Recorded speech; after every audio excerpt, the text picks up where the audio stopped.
representation in London. Live stream with confidence. Warning. The following program may contain graphics and video images that some viewers may find disturbing and traumatizing. Some of this violent content may be too graphic and intense for some people. Viewer discretion is strongly advised. NuMedia TV.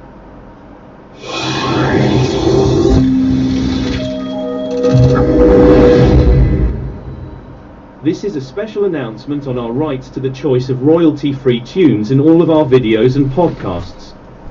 It has become a common practice occurring or appearing so frequently on Facebook with claims of copyright infringement in many of our live streams and video content. Frank Bello and the team at NuMedia TV would like to state unequivocally that Frank Bello and NuMedia TV have all legal rights to use over 700 royalty-free tunes in all of our videos and live streams and have not infringed any intellectual property rights. Some other tunes that may be used in some of our videos were also fully paid for on the Movavi video editor software program and another paid-up monthly subscription on Restream.io. Proof of purchase and delivery of the over 700 royalty-free tunes can be found at Sounds Best Delivery at Shopify.com, delivered and downloaded. Date of purchase, Tuesday the 12th of January 2021. Time of purchase, 17:17 hours in London.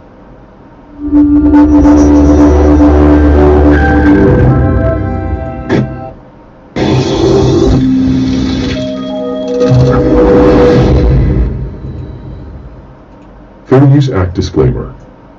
Fair Use Copyright Disclaimer under Section 107 of the Copyright Act 1976.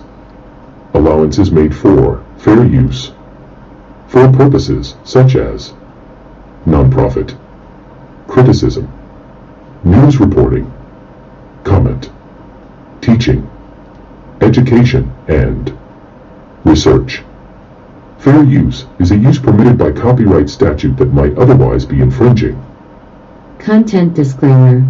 The views and opinions expressed in this media or comments on this channel are those of the speakers or authors, and do not necessarily reflect or represent the views and opinions held by this channel's broadcasters. Due to the social nature of this broadcasting channel, videos and audios may contain content copyrighted by another entity or person. This channel's owner claims no copyright to said content. The broadcaster of this channel cannot be held accountable to the copyrighted content. The broadcaster of this channel is a messenger and sharer of information and strives to verify the accuracy of such information, but cannot warrant the accuracy of copyrights or completeness of the information in this channel.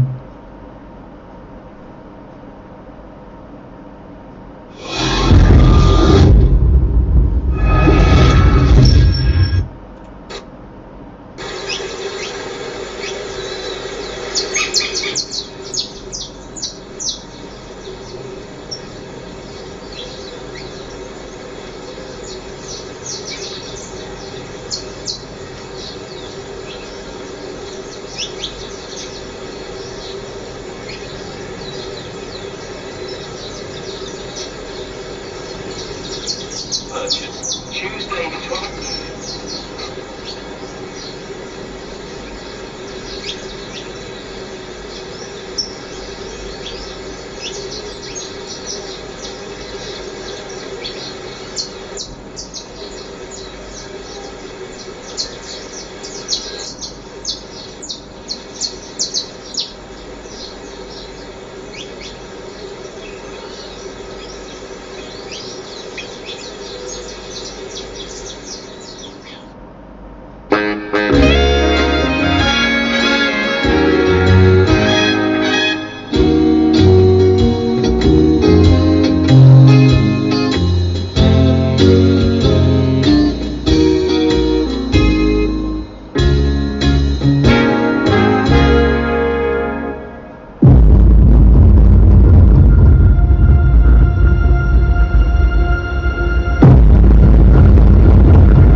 Yes, good evening. Good evening, all. Good evening, everyone. Yes, I hope I meet all of you well, in top form and in good spirit. Today is Tuesday, the 12th day of December 2023.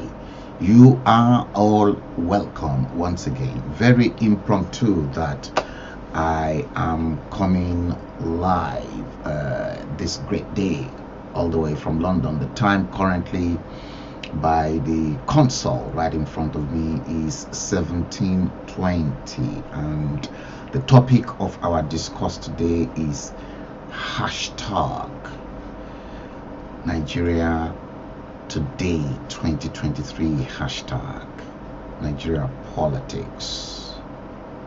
Yes, the reasons why I decided I'm going to come to your screens this great evening, Tuesday evening from London, is because, again, I got reminded by Facebook, a live stream that was produced in 2019, that was streamed live in 2019, and up till today it is still very current, especially on the problems that confronted Nigeria all the way from independence till the present moment, to quote 369 code was very, very prevalent. I'd like to show you a restream of that same broadcast, so that at least some of you will know exactly where the politicians in Nigeria got things wrong. Anibolaji, yes, greetings to you, good evening to you. You are welcome onto the stream. I'm pretty sure and certain that the rest of the crew will join us at some point in time. It's going to be a very long stream, and just as you guys know, I have always been that type of a fellow that continue to say to you that most of us, we continue to blame the white race for all our predicaments. But ideally, in an ideal situation, the white race, in as much as they contributed in some way or the other, the white race are not to be blamed this time around, because we've got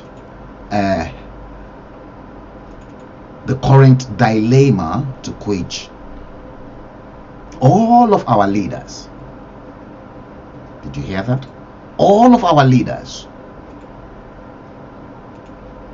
Well, like I always say, I will start that from General Yakubu Gowon. The moment General Yakubu Gowon brought down the 4 regional formations of Nigeria, as at that time, of Western region, Midwest, Eastern region, and Northern region, only to create in his own illusionary mind a 12th state. Now, why was Nigeria broken down into 12 states? We have to ask, what about all the atrocities that came after slave trade? And then 63 years after, the black race still continue to blame the white race for all the predicaments that really happened to them, and up till today, the same predicament, the same problem is prevalent, if not terrible, or worse than the atrocities of slave trade and colonization. Worse. You see, apart from the fact that a reminder of that broadcast in 2019 will tell you something, will educate you, and then enlighten your mind to picture exactly all those terrible issues. Now, before I play that voice note, you see, I saw the problems coming out from the Rivers State, and I think I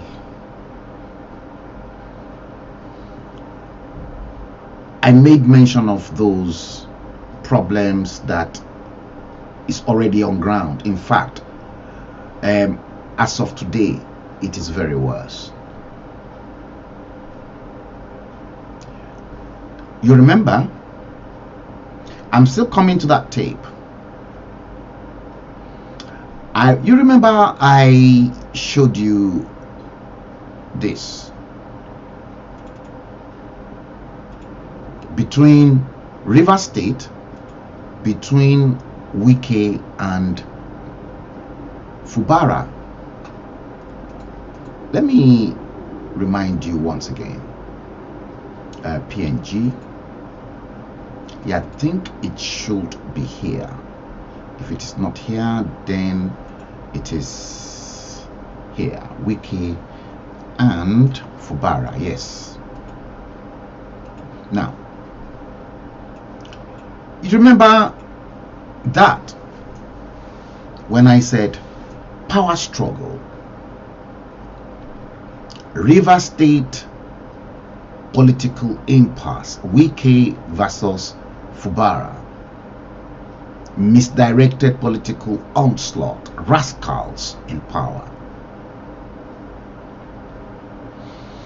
You see, I was not mistaken. Narada Franklin, good evening. Let me turn on the live chat so that I should be able to see some of you with your live chat comment. Okay? You see, I broke it down as at that time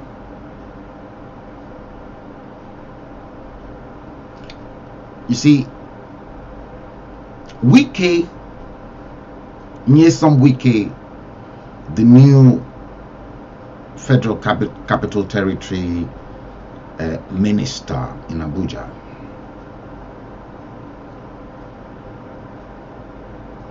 knew exactly the game he played with Rotimi Amechi that made sure he came to power. Although Dame Patience Jonathan and Goodluck Ebele Jonathan played an active role in making sure that Wike became the governor of Rivers State, because Nyesom Wike those days was always prostrating undobale fún Dame Patience Jonathan when she was the first lady and her husband was in power. Now, because the fellow that installed Rotimi Amechi betrayed him, when Wike got into power, Wike had no choice but to make sure the backbone of Rotimi Amechi is broken completely from the politics of Rivers State. You see, when we have rascals in power, let me tell you this. The majority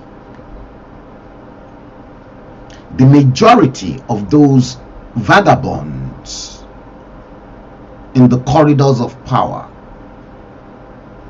in Location 9,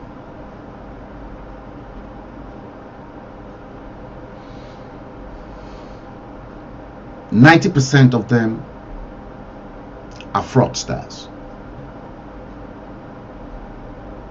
90% of all your legislators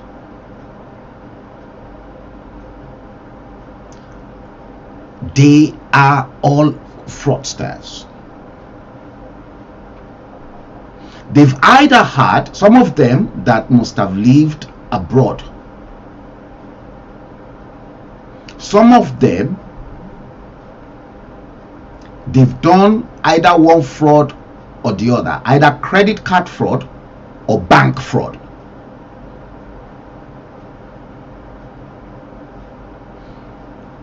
You want to talk about the current Ogun State governor, Dapo Abiodun. Dapo Abiodun was convicted of credit card fraud in the United States. You see, it amazes me. Did you get it? It amazes me when I see vagabonds and rascals in power in Nigeria and the rest of the African countries.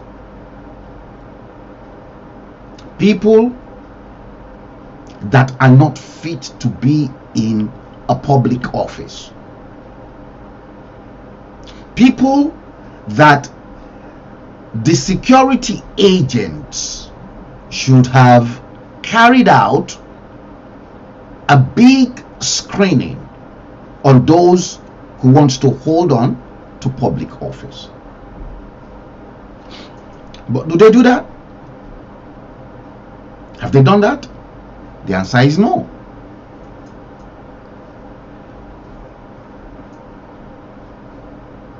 According to fact-finding exercise, Femi Gbajabiamila himself, his hands were not clean because there were other fraud allegations, legal fraud allegations against the chief of staff to the president, Femi Gbajabiamila, in the United States.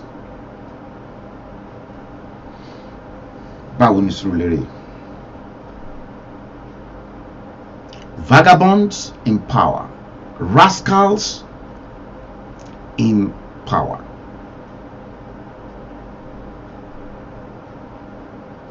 You have them in all shapes and in all shades all over Nigeria. You see, here in the UK, here in the United Kingdom, I tell you, there is no job, even if it is a cleaning job, the lowest of the lowest,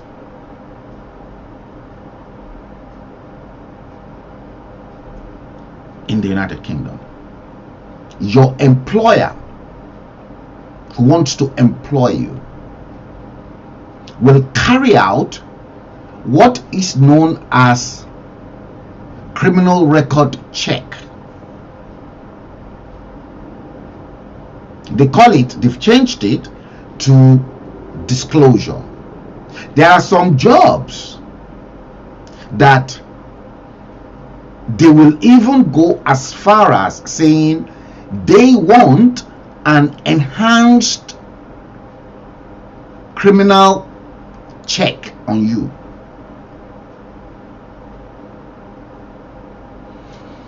Currently in the United Kingdom, no, let me put it this way, yeah, in the United Kingdom, in London, for instance, you cannot become a mini cab driver without Transport for London, TfL, checking through your enhanced disclosure. And that enhanced disclosure, you will have to apply for it and pay for it.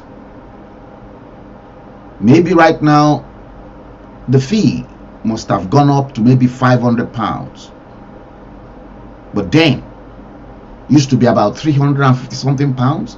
By the time you do medical and the rest of it, you are looking at £450 as at that time,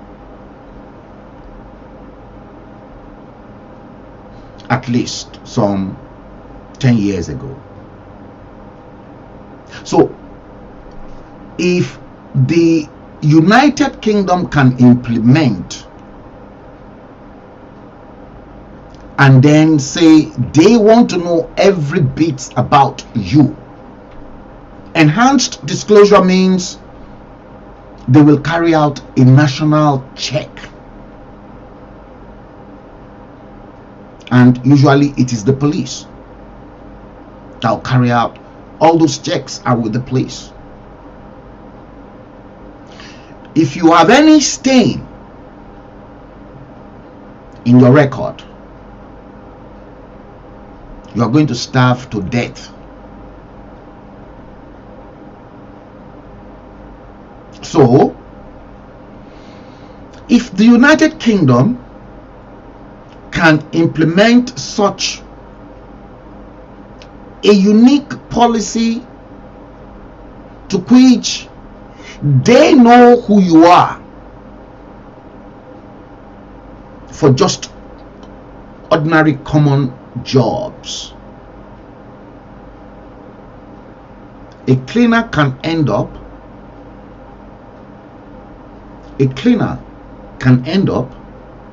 cleaning Buckingham Palace. A cleaner can end up cleaning Downing Street. A cleaner can end up cleaning the Houses of Parliament. Do they want to put criminals into that key government agencies?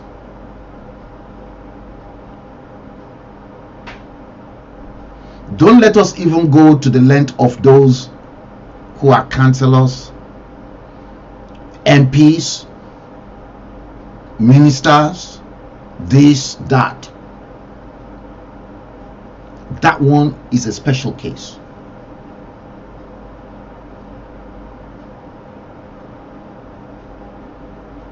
You see,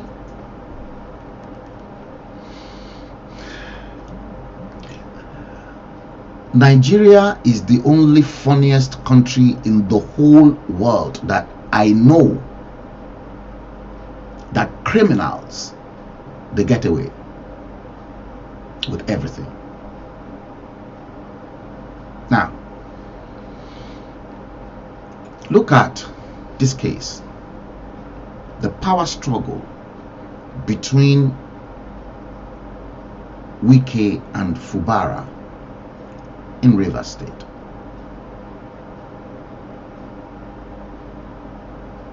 Rascals in power. I'll give you the picture of exactly what is happening.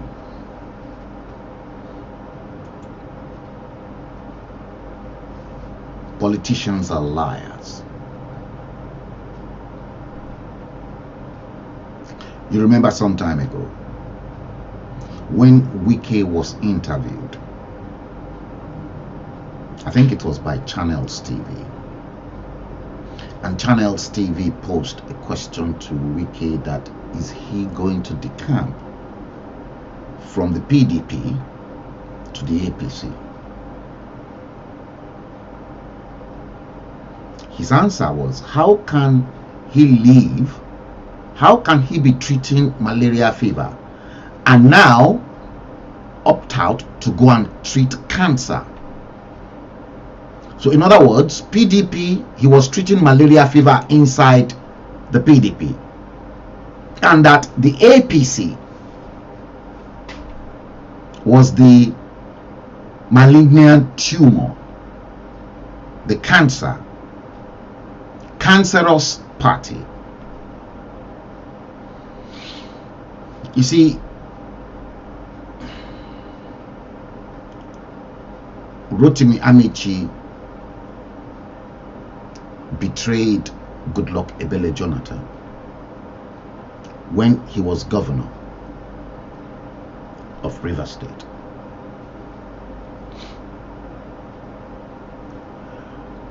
Rotimi Amici spent Rivers State money on the real authentic Muhammadu Buhari to emerge as president in 2015.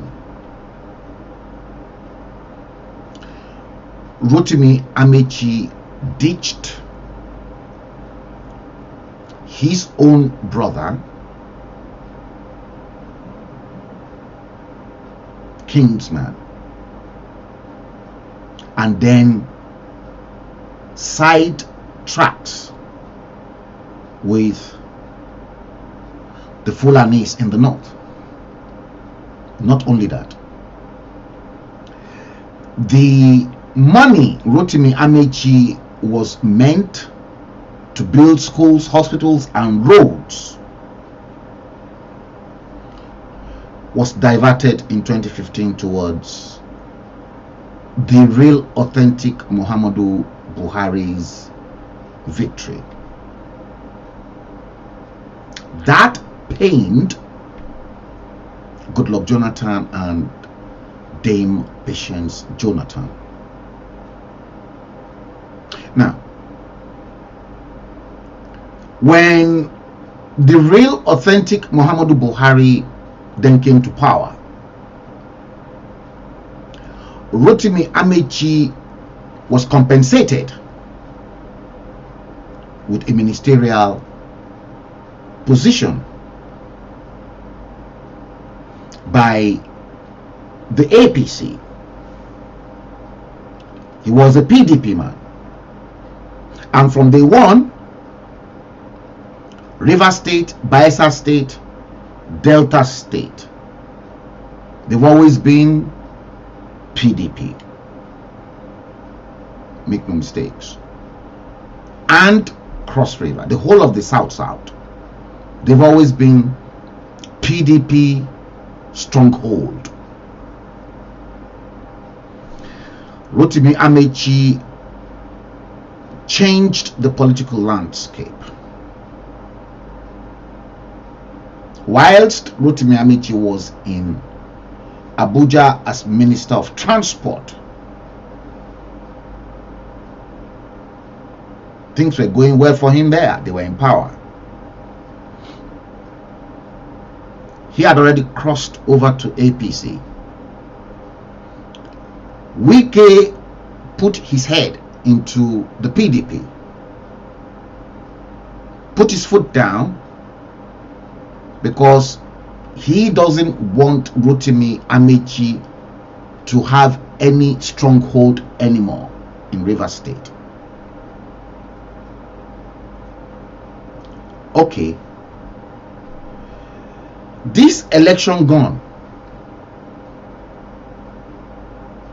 the fracas inside the PDP, just like Rotimi Amici took all Rivers State's money to Buhari and the fourth election they won, so also before the 2023 elections. Nyesom Wike too was busy as far back as 2019. Nyesom Wike was equally busy because a Yoruba proverb says, "Eshintiwaju ni teyin wo sare." The horse at the back will be looking towards the horse in the front with speed. So it is the speed the horse in the front is flying at that the horse in the back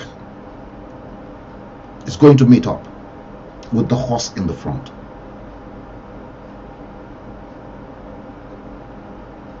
Because all those records of mismanagement, fraud, and misgovernance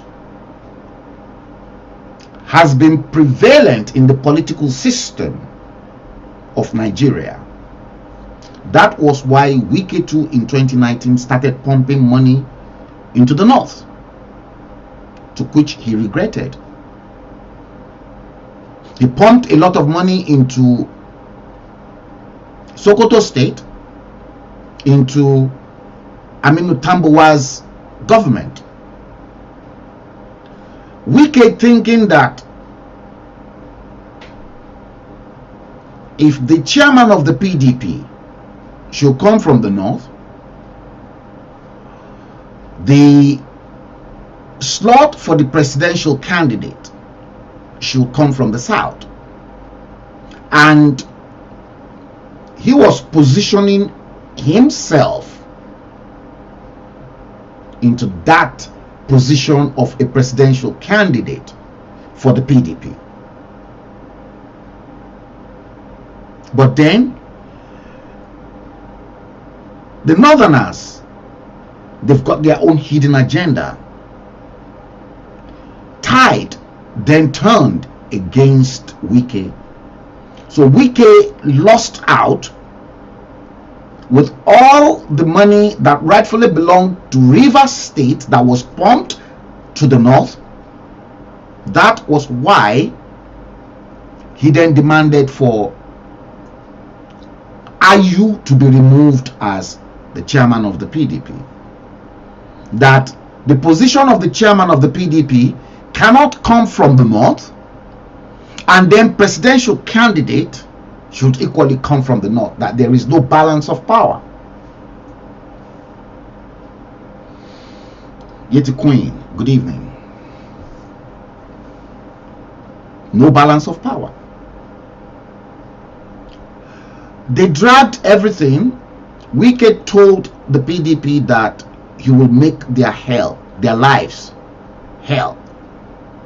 He said he won't leave the PDP. Rotimi Amechi cannot go back to the PDP because Wike is already inside the PDP. And it will be a killing field if Rotimi Amechi should venture go back into the PDP. So what Wike did was, for the presidential elections, the 2023 presidential elections, Wike then delivered Rivers State for the APC. Remember, Amechi lost primaries. So friction between Rotimi Amechi and Jagaban, big friction.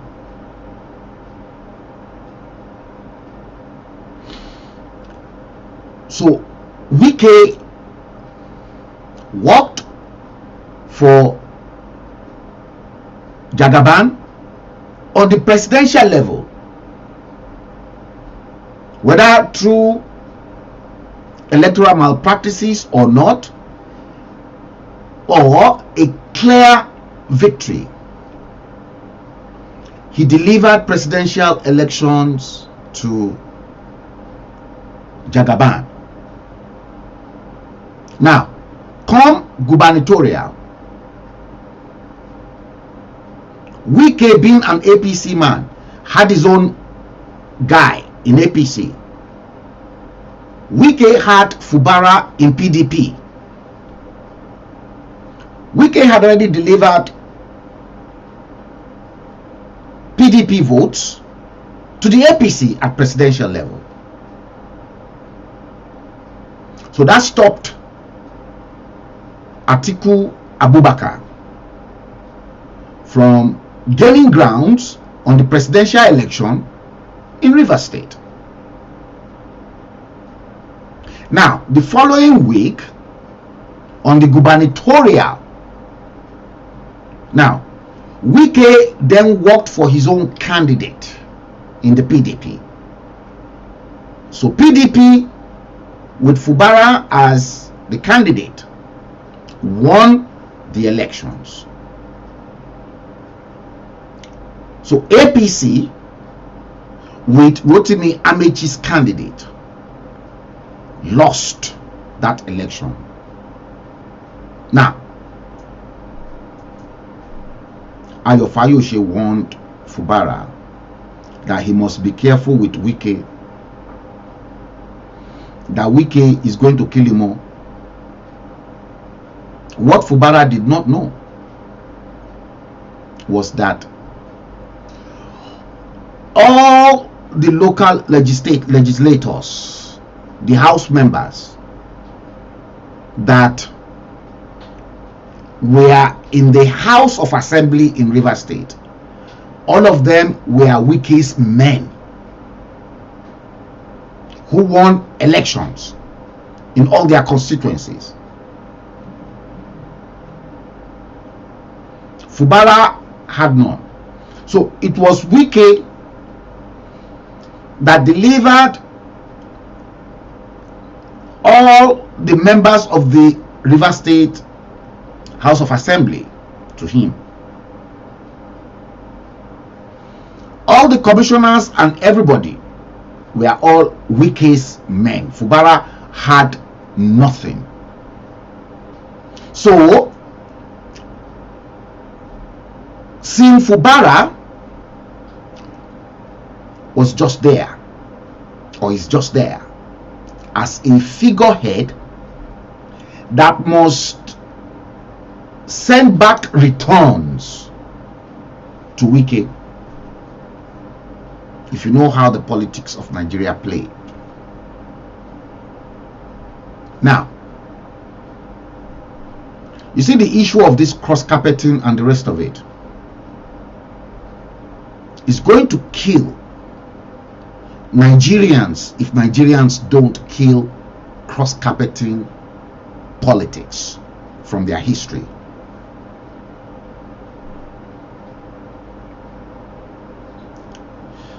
So what then happened? Fubara, as a PDP man, because it was the PDP that he contested under, I gathered from reliable sources inside Rivers State that there has been pressure from the PDP to Fubara that Fubara came to power under the PDP platform and not APC, and that he has got nothing to do with the APC government. When that information got into the ears of Wike, that was when Wike then said, oh, you want to dismantle my structure. You cannot dismantle my structure in Rivers State. So PDP were already putting pressure on Fubara that he must dance to their own tune and not Wike. Wike is still inside the PDP. He's not cross-carpet, because the moment Wike cross-carpet to APC, that calculations will then give Rotimi Amechi a leeway to now decamp back into the PDP. As messy as Rivers State is currently, as messy as it is, you see, the power struggle, the misdirected political onslaught, rascals in power. These guys are rascals. Make no mistake. Make no mistakes. They are terrible rascals. Don't lie to yourself. Terrible rascals. They're not thinking about you. They're not thinking about your struggle or your demand. They're not interested in you. They're only interested in the total amount of money that they can loot out of power.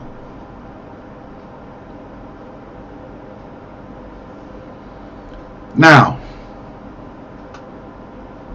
as of today, yesterday, I knew for a fact that 27 members of the PDP in Rivers State Assembly, I knew as at yesterday morning that they were going to cross carpet to the APC, and bam, I made it known, because I get current information to the letter. Sometimes those who are in Nigeria are even scared at the level of my connections in breaking all those news that are yet to be broken.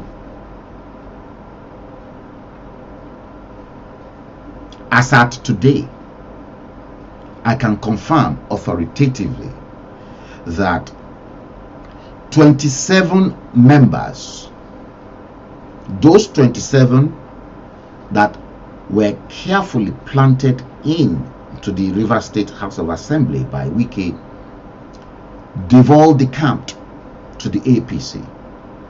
I watched the proceedings live inside their chambers. Guess what they've done? Proceedings for the court were not even in Rivers State, but they transfer all the proceedings to Lagos court. So 27 members decamped today. Now you may ask me, what is the total number of honorables in Rivers State House of Assembly? Rivers State has got 32 honorable members in their chambers.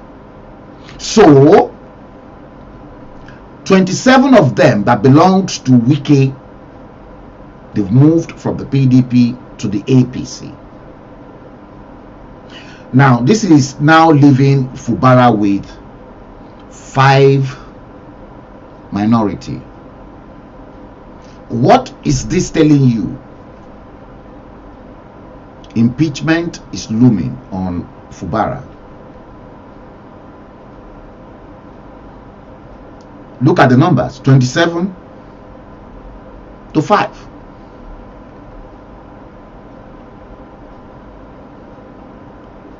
Rascals in power. That's how I see it. Rascals in power. Not just only that. Before we go into the nitty-gritty of what we have to do, I have something for you to hear. Yeah, I think I have something for you. I think it is here. Yeah, I think it is somewhere here in this folder. Lots of questions that were supposed to be asked by Nigerians, but Nigerians are not just asking those questions. Now, if you don't have vagabonds and rascals in power, I want you to watch this. Watch this. What you are looking in front of your screen is the current statistics. And I watched the proceedings again live as Comrade Adams Oshiomhole was questioning the Comptroller General of the Nigerian Correctional Institution, which is the Nigerian Prison Service. Now, they brought in their budget for the whole year. So the Senate committee that was under the chairmanship of Comrade Adams Oshiomhole then started questioning. I was fascinated with the way Comrade Adams Oshiomhole was asking very tough, difficult questions that, oh my goodness God, these people were unable to provide numbers, and all their big ogas, they came in front of Senate committee to now say, oh, we wanted 700 and something billion dollars and the naira. Now,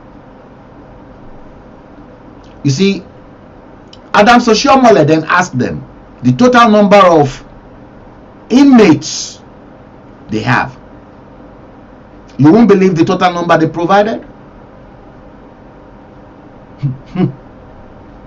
These people never had any statistics. Eventually, they summed it. It is probably more than that. 75,286 inmates, prisoners across Nigeria. Then Comrade Adams Oshiomhole then asked further, does that include those political prisoners and so on? They say yes. He made it clear. That was Comrade Adams Oshiomhole. Then ask for that to say, you know, in this game, he too can end up in the prison if he's on the other side of something and the government wants to take a revenge, that he's going to end up being fed like this, that if they don't do things properly right now, it may affect him as well tomorrow. Listen, last year,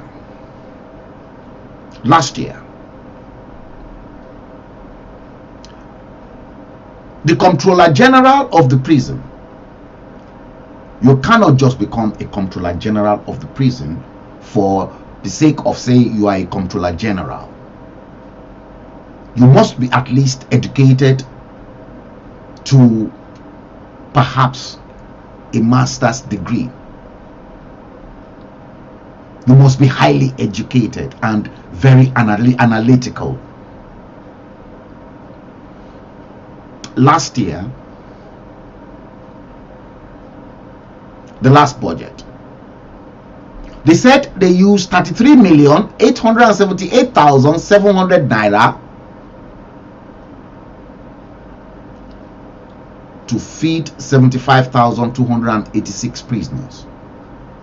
Now, from the top, if we divide 33,878,700 divided by 365 days,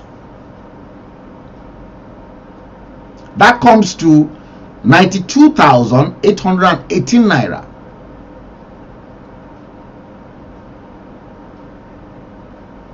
Okay? 92,818 naira. Now, let us now divide 33,878,700 naira with the total number of those prisoners, 75,286. So that means daily the Nigerian Prison Service spend 450 naira daily to feed one prisoner. Now, if you have to consider the fact that they have to eat breakfast, lunch, and dinner, break that down into 3. If you break it down into 3, that means they're spending 150 naira for breakfast, 150 naira for lunch, and 150 naira for dinner for each prisoner. Now, Comrade Adams Oshiomhole then asked them further with a bottle of water in his presence, because he said, look, the worst thing you can deprive any prisoner of, to which it is already enshrined in the Constitution, is that prisoners must have access to a clean, decent, pipe-borne water. That this small bottle of bottled water in front of him, he asked the secretary to the panel, how much was it? The secretary panel said that water in front of Adams Oshiomhole was 150 naira for 500 meals. So, if a bottle of water is 150 naira, what is left in feeding the prisoners? If you give them one bottle for breakfast, one bottle for lunch, one bottle for dinner, that means you're only feeding them with water.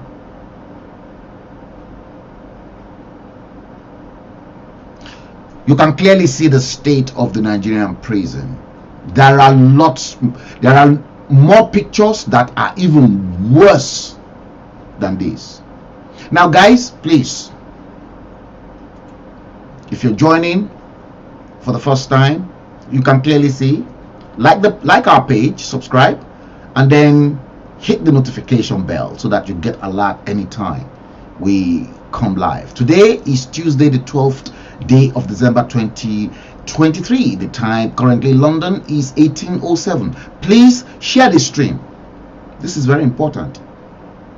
You never can say, maybe somebody that is closer to you, if not your relations, maybe in the prison.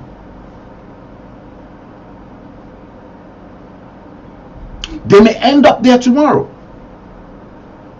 That is why you don't find people to come into a platform like this that will straighten their brains and open up their inner mind into seeing things that they were unable to see. We are looking at figures, numbers. Now, this is going to get worse. Let's come to this.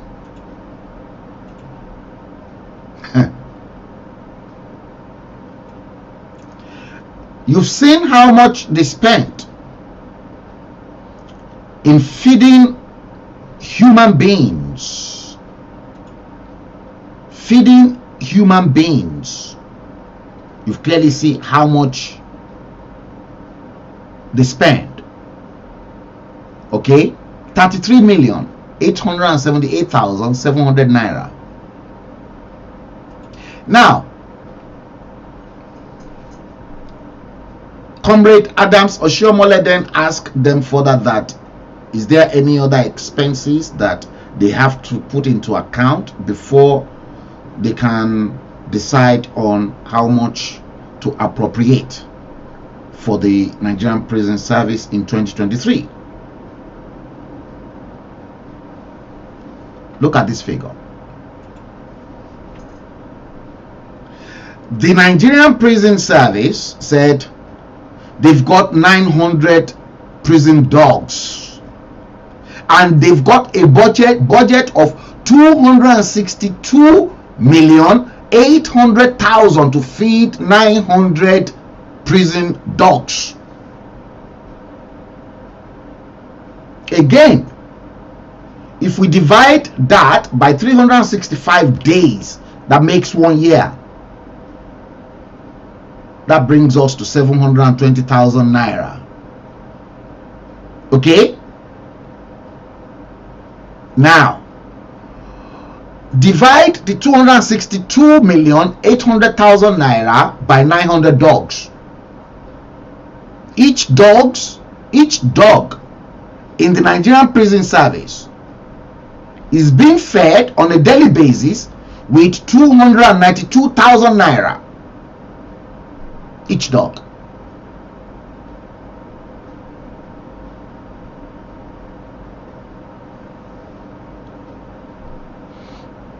Each dog.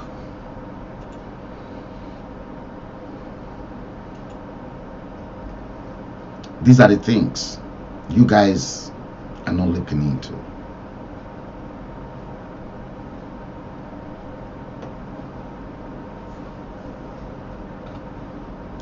What about, let's go into the Nigerian police force, and I'm going to show you this from the Nigerian police force.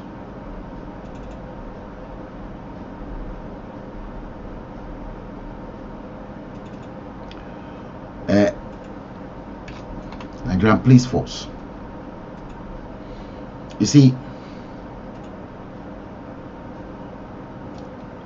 I've showed you this before.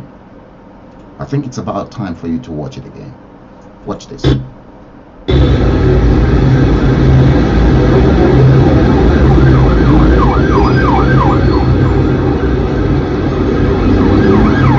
Now, I'm holding it.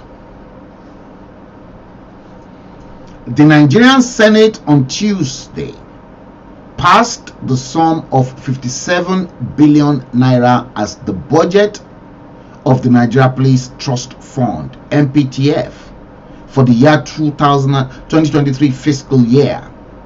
The lawmakers passed the NPTF budget after considering the report of the Joint Senate and House of Representatives Committees on Police Affairs on the budget. The Senate slashed that budget to 57 billion because the initial amount of money that the Minister of Police Affairs, Mr. Mohammed Dingyadi, submitted was 871.3 billion naira for the Nigerian police. That was what was submitted before the Senate subsequently slashed it down to 57 billion naira.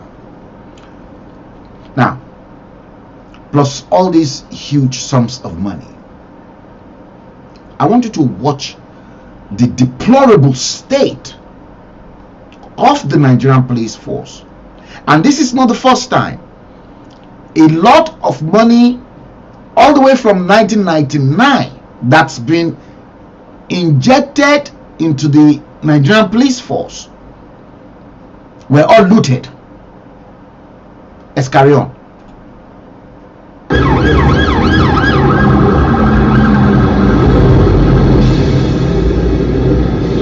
Please share the stream.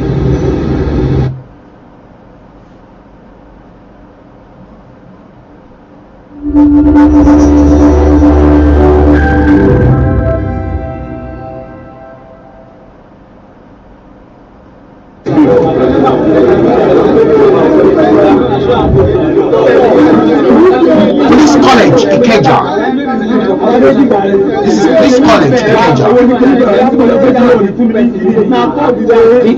It's amazing. I mean, what you see here, this thing is very amazing. What you're seeing here now is you have 50 people to one bowl of well, it's called eba locally here in Nigeria. One bowl of eba, and then a bowl of soup. Not very small. The soup is so small. Look at the soup. You know the funniest thing? 50 people to one fish. 50 people to one fish. Just take a look at this. Can you see that? There you can see the fish. 50 people to that fish. You see that? Sharing the fish. Now this fish, it's just one piece of fish now will be shared among 50 recruits. 50 recruits to one fish. Quite amazing. Quite amazing indeed.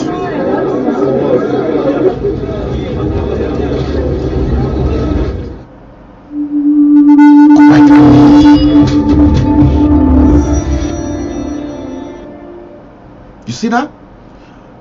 Let's come here. You may have seen how dilapidated the police quarters are, and possibly heard how horrible the Nigerian police cells can be. The reality is, right from the academy, the Nigerian police officer has known no better way to live. It is hard to believe that the policemen that are not only the first line of defense, but often the last line of defense for us as citizens when we go to bed at night, are expected to thrive in an environment that is as challenging, and I choose my words carefully.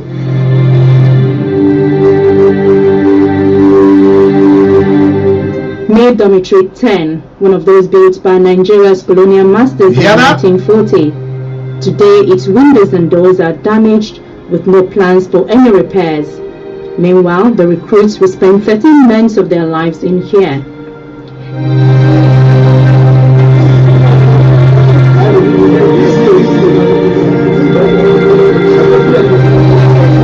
Inside, it is hard to believe that a young man who signed up to serve man and country will end up in a hostel in the state.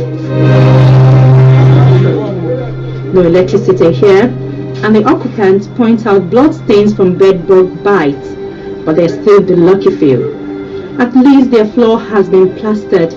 There are worse dormitories.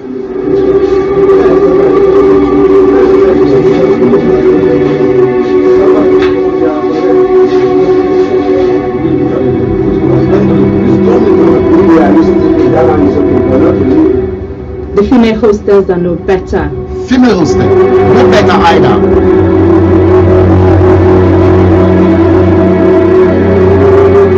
And when it comes to answering nature's call, here is the toilet, and this, the bathroom.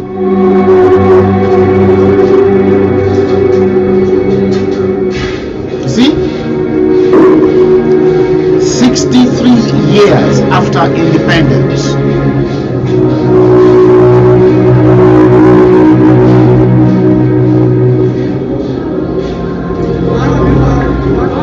For many of the trainees just do their businesses outside without any care in the world.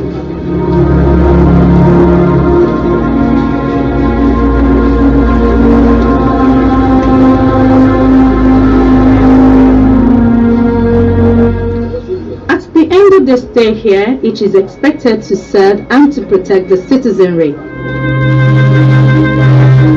In terms of change is the only permanent thing in the world. And when you talk of change in terms of attitude, the mannerism and behavior pattern of officers and men of the police, you cannot get that except you give the right training and retraining and capacity building. So that's why this project is very key and I'm passionate about it. But the major lesson they have learned here is that no one cares how they fare. Ayola Kasim reporting for Channels Television News. 63 years after independence, the state of the police academy and police recruits in Nigeria. It is the same all over. remember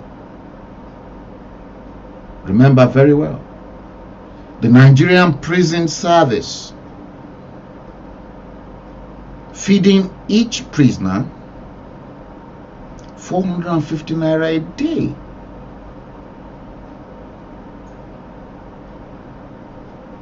And then spending such a ridiculous amount of money feeding prison dogs. Comrade Adam Socio-Cultural had no choice but to now turn round to the Controller General of Customs, of Nigerian Prison Service, to now say, so dogs' life is far more precious than human beings. He couldn't believe it. Dogs' life more precious. And it's a lie. They're not, listen, the total amount of money they claim they are using to feed the dogs, prison dogs, every day, end up in somebody else's pocket, their Controller General's pocket.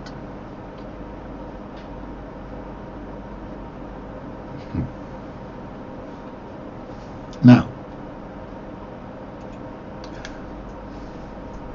this is now bringing me to the fact that some of you that continue to say the white man is your problem.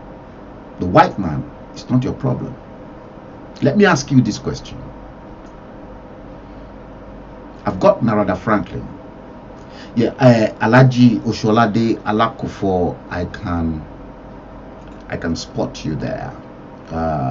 Yeti Queen, the same thing. I can spot you too. Daranijo Jumo, yes, I can spot you. Please share the stream. Anibolaji, you said, oh my God. You said, oh my God, this is very sad and shameful. Do you reckon? Yeah.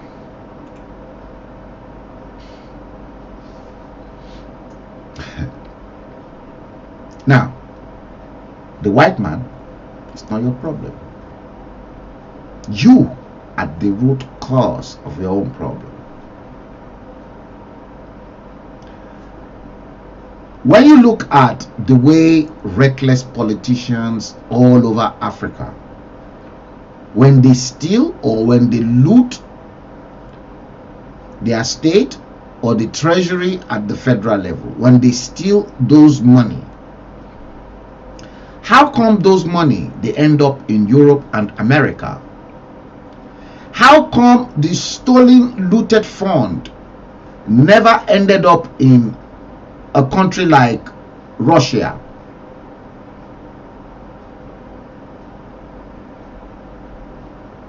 I've never seen any politician in Nigeria stealing Nigeria's money and then taking it to Russia.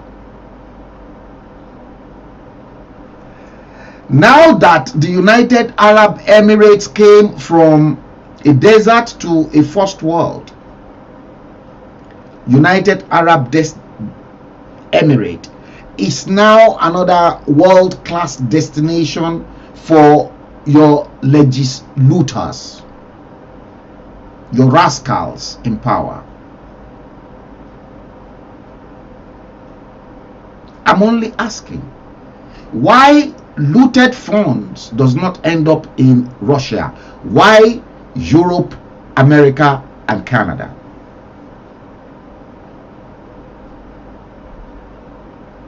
If you know the amount of stolen funds that have already been looted out of Nigeria that is currently sitting in Switzerland and Austria, you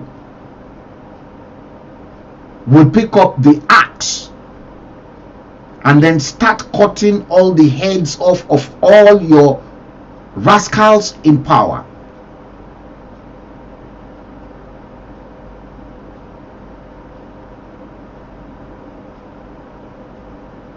The white man is not your problem. You are your own problem. Each and every one of you, you all contributed to the pit of hell that you dug up for yourselves. Yeah. Correct. Make no mistakes.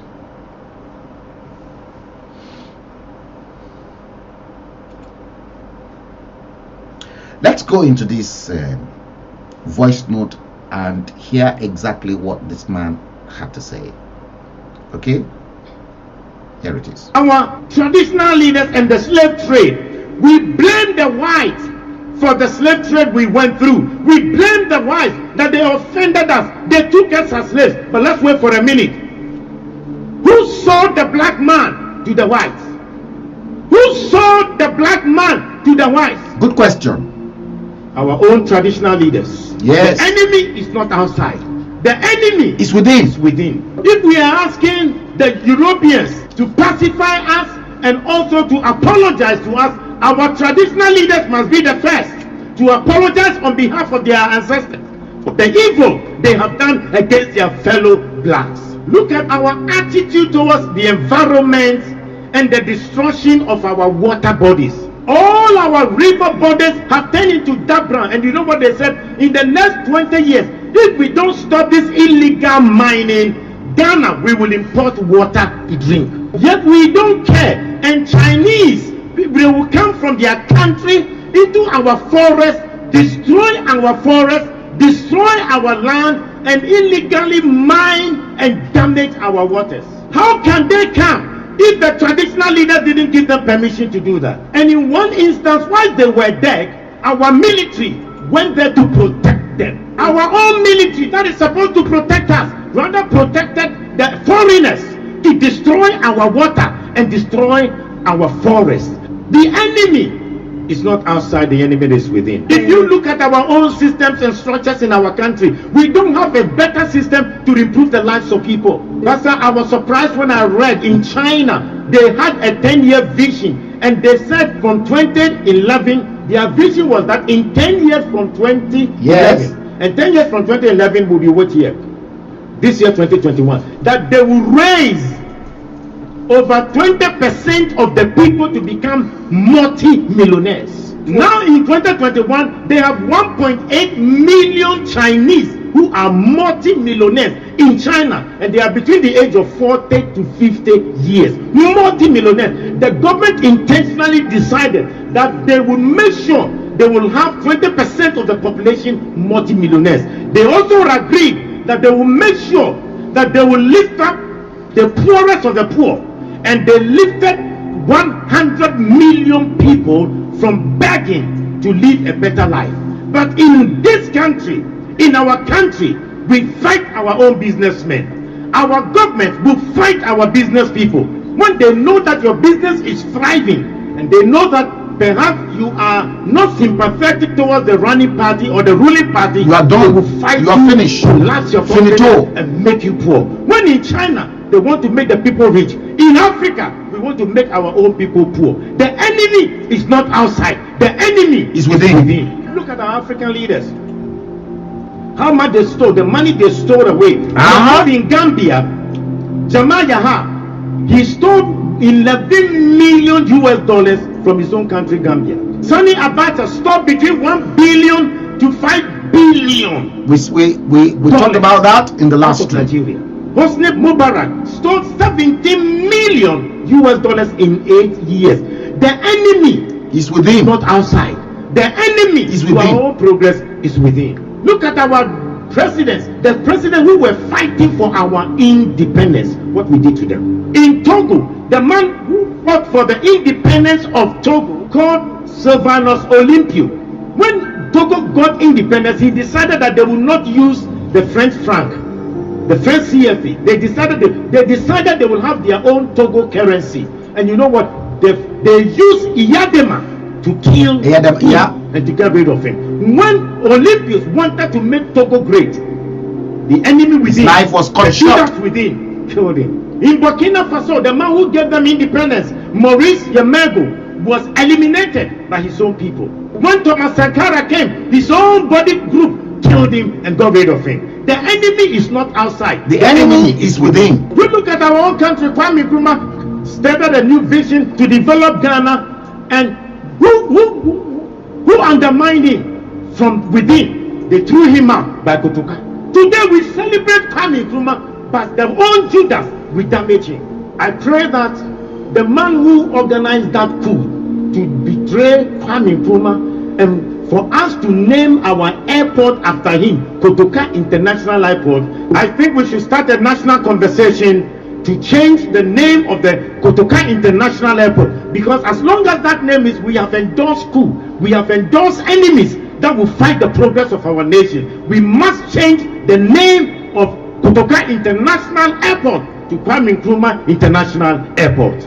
The enemy is not outside, the enemy is within. We need to ask God to give us a new character. Let's change our behavior and have new values, because the person will be smiling with you, smiling with you, yet he will stab you at the back. How can you have a father who wants to destroy your life? Yet in Africa we have governments that do not want to make the people or improve the lives of the people. When in overseas, their governments have created an environment for every citizen to be better. Why is it that our governments can't think about the welfare of the citizens, and we kill the businesses of our own people?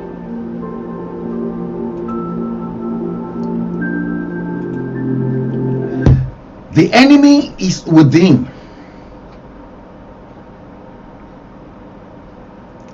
The enemy is within. Stop blaming the white race. Those that the white race used in killing their own people, they are within. They're not outside. America cannot take out all their, is it B-12 or B-2 bombers, or some of their most powerful bomb-dropping aircraft to come and drop bomb suddenly on your state house.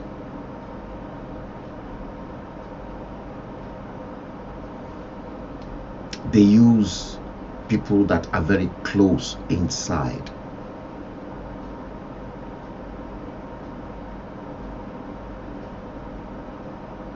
The white race are not your problem. You are the root cause of your own problem. Look at the last election gone.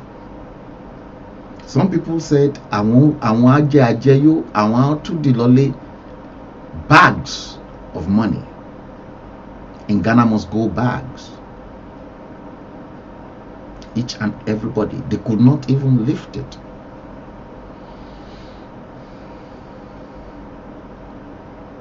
You see, you claim you entered into a third republic in Nigeria from 1999 to the current date, 24 years of uninterrupted democracy in Nigeria. Uninterrupted democracy in Nigeria. What have they done to improve the lives of the common citizens they have dominion over? Look at the current crisis in Rivers State, not only Rivers State, across the board. The same thing in Edo State. The same thing in Ondo State. The only place within the fabrics of Location 9 is the North, that will never go against their governors. But then the North is now breaking down too. Look at what is going on in Kano State between Kwankwanso and the former governor.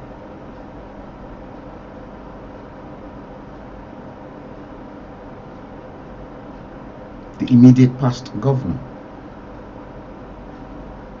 The North are equally waking up.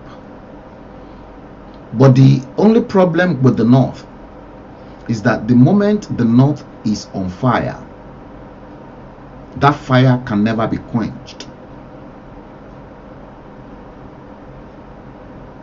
because of the grip of Islam with the Northerners. They will stone any politician to death. But in the South, it's a totally different kettle of fish entirely. The enemy for the black race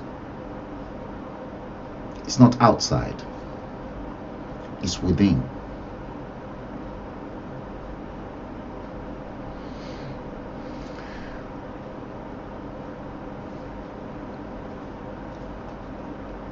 Let's come back to this stream that was aired in 2019, so that you guys can really have a grip of what's happening. Before that, the time in London is 1836. Today, Tuesday, the 12th day of December 2023. Before we go on to the nitty-gritty of that broadcast in 2019, let me remind you of this.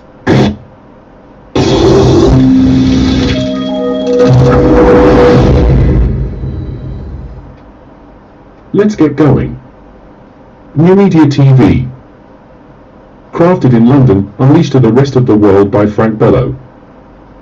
In our social media platforms, we connect you around the world with raw and undiluted information in digital contents. We make it simple by nourishing your inner mind to get your spirit filled. If you have enjoyed this video broadcast and our live stream so far, don't forget to like us, rate us, follow us, and subscribe to our channels on Facebook, YouTube, and Twitter. Hit the notification bell so that you get notified when we post a new video or live streaming. Think different. Think beyond the headlines. Your engagement and interaction is the best reward for us. News in its purest form. Let's carry on.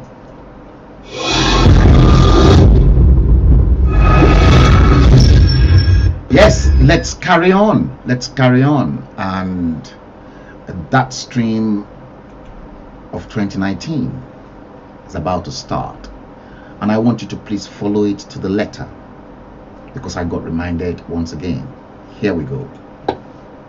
Good evening, my people. Good evening, my avid viewers. Good evening, the United Kingdom. Good evening, the United States. Good evening, Europe. Good evening, Asia. Good evening, Africa. Good evening from wherever you guys are watching this show. Yes, good evening. I can spot Bambo, Okelwo, Guthrie, Desert. Good evening. Yes. Good evening, everyone. I salute you. Today is the 9th day of January 2020, and I am live once again, and I want to bring you spectacular presentations in this format, like I have been doing, and I salute, I thank everyone who's been tuning to listen to all this stuff that I have been pumping out of my head with illustrations to demonstrate to you the genes or the heads that is hanging on your supposed country that you Lord call Nigeria. It is just a mere geographical expression. There's nothing called in Nigeria the way you have British, German, Chinese, Japanese, Vietnamese, Taiwanese, and so on and so forth. Yes, most of you will know that I have been offline for some time since the last presentation of number 12, OBJ. Obviously, you know quite well, sometimes the weather will have adverse effect on someone. And yes, we are on number 12, and we've treated number 12. So we're going to go today. Ahmad Adeni Tijani and Pastor Ade Ojenyo, I can spot you. Yes, I think I can see Ogo Afolabi as well. Whilst we wait for others to tune in, Omo, good evening. Whilst we wait for others to tune in,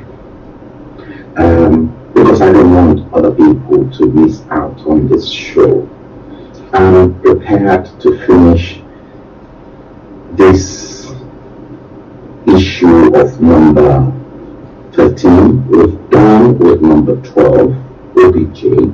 We're going to go into number 13, 14, and if we can treat both 13, 14, and 15 all together today, I hope to bring this to an end and then move on to the next phase of this presentation. Now, in as much as I have been off air, yes, thank you, Engineer Maxwell. Good evening. King 2000 MP, all here, Biafra. Grace M. Ogoro, I love the spirit of the Biafrans. I love their spirit. I genuinely love your spirit. You see, we have to finish this if we can today. See, because whilst I have been off air, I've been looking into so many areas as well, and looking into the different areas that I have been off air from Facebook, opened up my eyes as well into other areas that I did not even envisage.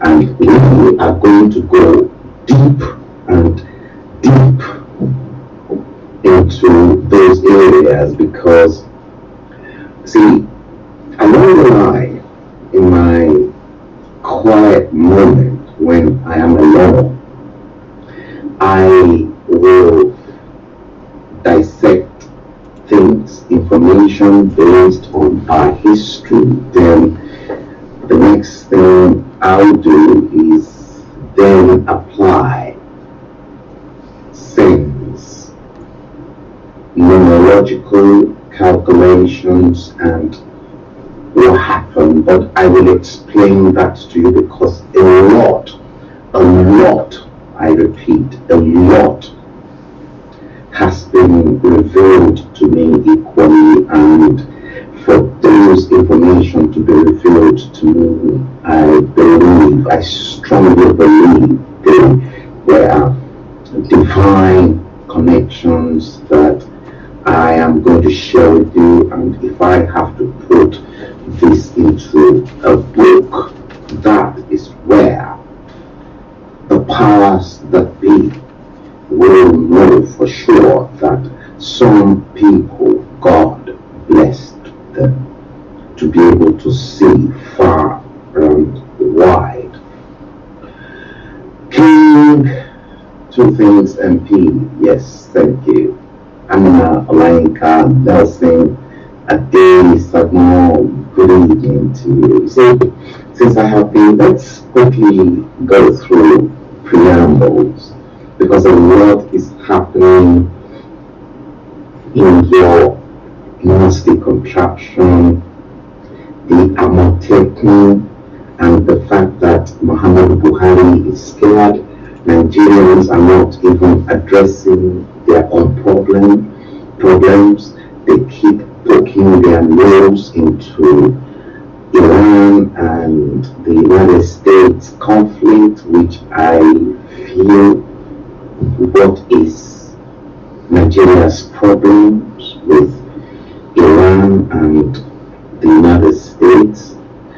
Their country is a shithole, and they still poking their nose into countries that are okay. I don't understand, and you see some stupid and non-entities on the streets of Abuja protesting against the United States, that the United States killed Soleimani. What is my business with Soleimani in the first place? I don't have any business with Soleimani. So equally, I don't think Soleimani's death should involve Nigerians. Why are they protesting? Guys, it is stupid. Those are the idiots and the vagabonds. Soleimani, Iran, what is Nigeria's business with Soleimani? What have they benefited from Iran and Soleimani, other than the fact that Iran imported the Shia sect of Islam into Nigeria? I don't get it. I don't. Yes, Omara Sunshine, Prince Olusola Akapo, and I can equally support my good friend, medical doctor Aaron Uku, who was equally complaining of the cold in Sokoto some time ago. We exchanged words on Facebook, if you guys can appreciate it, and I told him exactly the temperature in London. Perhaps this January, February, Aaron Uko, the temperature in London is going to go deep into the minus. Alright guys, let's quickly recap.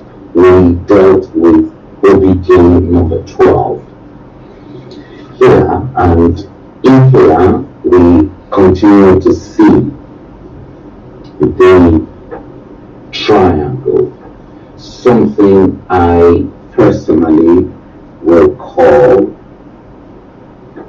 a pyramid, and at the top end of the pyramid is the unseen eye, and at the base of the pyramid you get 11, 22, and at the apex of that pyramid you get the 33rd being the highest number, the highest degree that you can reach in Freemason. So now there's been a reoccurrence of the triangle, or rather the pyramid, springing up consistently in our cycle in Nigeria. So we've dealt with number 12, OBJ. And then we dealt with the cycle itself, to which we analyzed here the Star of David that the 60 years was buried from 1959 to 1979, 1979 to 1999, 1999 to 2019, that ended your 60 years of misery. Now, make no mistakes. 3 numbers, 3 digits. I told you guys. Let me see those who are coming in. Prince, Ulushola, Akapo, yes. Fellow Michael Bukola Odfadenu Soya is in. She is on the west coast of the United States. Olapole Michael, thank you. I told you guys 369. Take note of those numbers.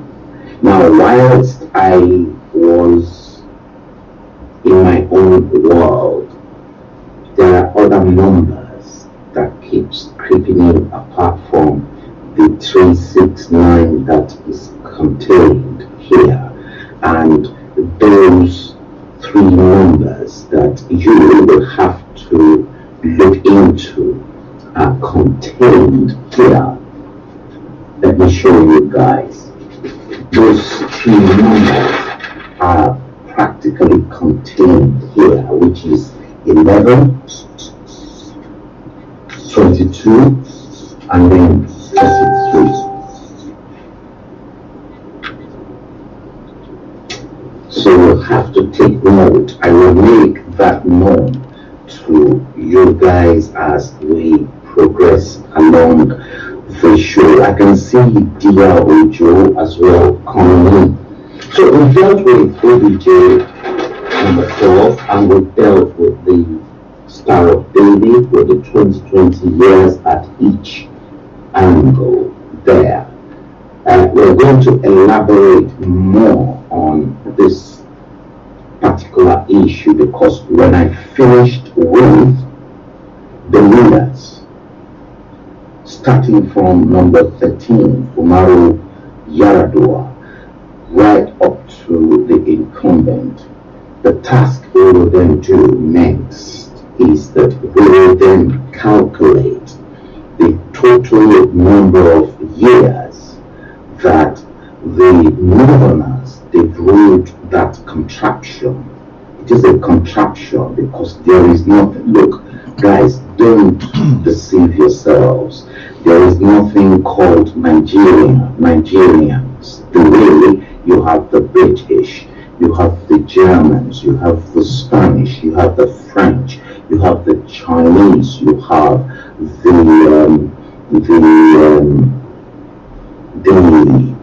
Russians. These guys, they've got just one language, and it's that language that is uniting them to be a nation. So there is nothing called Nigeria. Nigeria is a fraud, complete fraud. And that's why I'm actually presenting all this to you so that you guys can see and you can open up your eyes into seeing things that I have been looking way back that many Nigerians are not aware of. So that is that Star of David. This same Star of David, I proved a point to each and every one of you that it was actually inscribed in your coin way back in 1959. The same Star of David and the same angle to which I pointed out. The 20 years there, 20 years there, and another 20 years there. I proved that to you with your Federation of Nigeria, and I equally made mention that this same currency that your country, your contraption, this nasty contraption was spending as at that time was pounds, shillings, pence, and the person you ought to hold responsible for the problems that this nasty piece of contraption went through, is that man go on. He should be held responsible. Then we went into how I personally divided up Nigeria into 5 different regions. The north, you can see the picture of a cow. That's why their cow is very important to them. And then the middle belt, who believed from 1959, when the Federation of Nigeria was created, assumed they were northerners. But now the Ajagorus, the Fulani bandits, they're now telling them that they're not part and parcel of them. See, we had the Oduduwa Republic there, United Niger Delta, and there, Biafra Republic. This was my own demarcation of Nigeria and how I will like to see that contraption broken up. And obviously, you might be wondering who is this image? This image is the Shango from the Oduduwa Republic that will, divide that country up with his axe. It's going to happen, whether they like it or not. So that was that one. And then we went into Europe and I opened your eyes to see the hyena, that terrible hyena that continue to eat all over Africa from Europe. The map of Europe is the picture of hyena, and they continue to eat all over Europe. And then we went straight into number 12, Chief Olusegun Obasanjo, and we explore the fact that IBB made a mistake by bringing in other words, drafting in OBJ to be number 12 in 1999 after Abdulsalam Abubakar, and the same OBJ ruled for 8 years. But if not for the fact that Atiku Abubakar was a stumbling block, that man, OBJ number 12, was pressing for a third term elongation. You got that? So third term elongation. Now, what's the connections between IBB and OBJ? I told you more about that connections, to which we're going to go into that in greater details by the time we start dissecting each and every 20 years misery. First, in 1976, IBB was the one that foiled Dimka School, to which Obasanjo became the military ruler after Murtala Ramat Mohammed was killed Friday, 13th February 1976 in that bloody coup. So it was IBB that put his life at risk just for his boss to become the head of state. So we dealt with that. And then we then move on onto the loyalty between IBB. Whilst IBB was there, we dealt with how IBB gave the military order, how OBJ gave military order to the northerner, the IBB man. And here again, you can see another gene. So you look at this as a genes. The triangle is a genes. That triangle is definitely a jinx. Again, we've got another triangle, a jinx of 11, 22, and then 33 as the apex at the top. Now this is another pyramid in there, and anytime you see a pyramid in the form of a triangle, what you should be looking at in your country is a jinx or a hex. Jinx and hex are the same because they denote a curse. So that means for OBJ to betray MKO as the winner of the June 12, and for OBJ to nominate his friend Chief Ernest Shonekon, who knew nothing about governance, was a hex. It was a curse. And that I investigated. So here in this jinx or the curse, we've got an Egbaman at the top end of the eye of Lucifer. Anytime you see 33, just make sure that you are looking at the eye of Lucifer.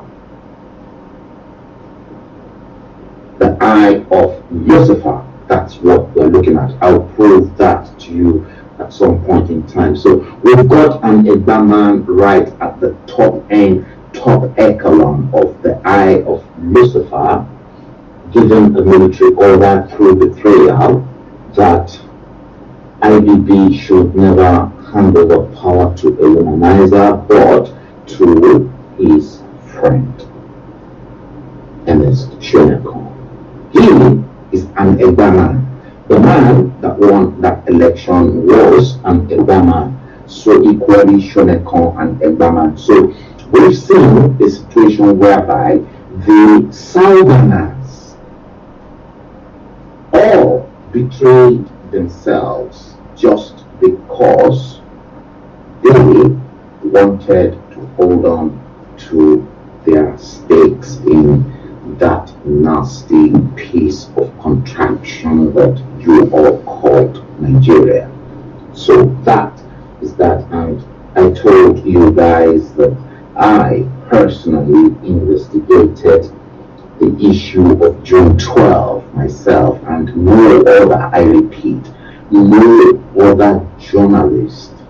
I challenge any journalist or publisher in Nigeria and outside Nigeria that investigated thoroughly and concisely the way I investigated the June 12. And I'm going to, when we get to that issue, I am going to show you proofs that that man equally was to be held responsible, but he kept his silence.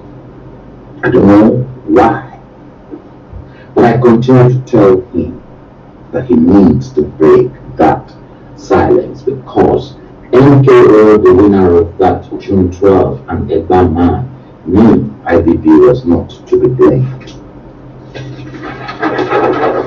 And then we went into OBJ himself, and then we went into the third term elongation.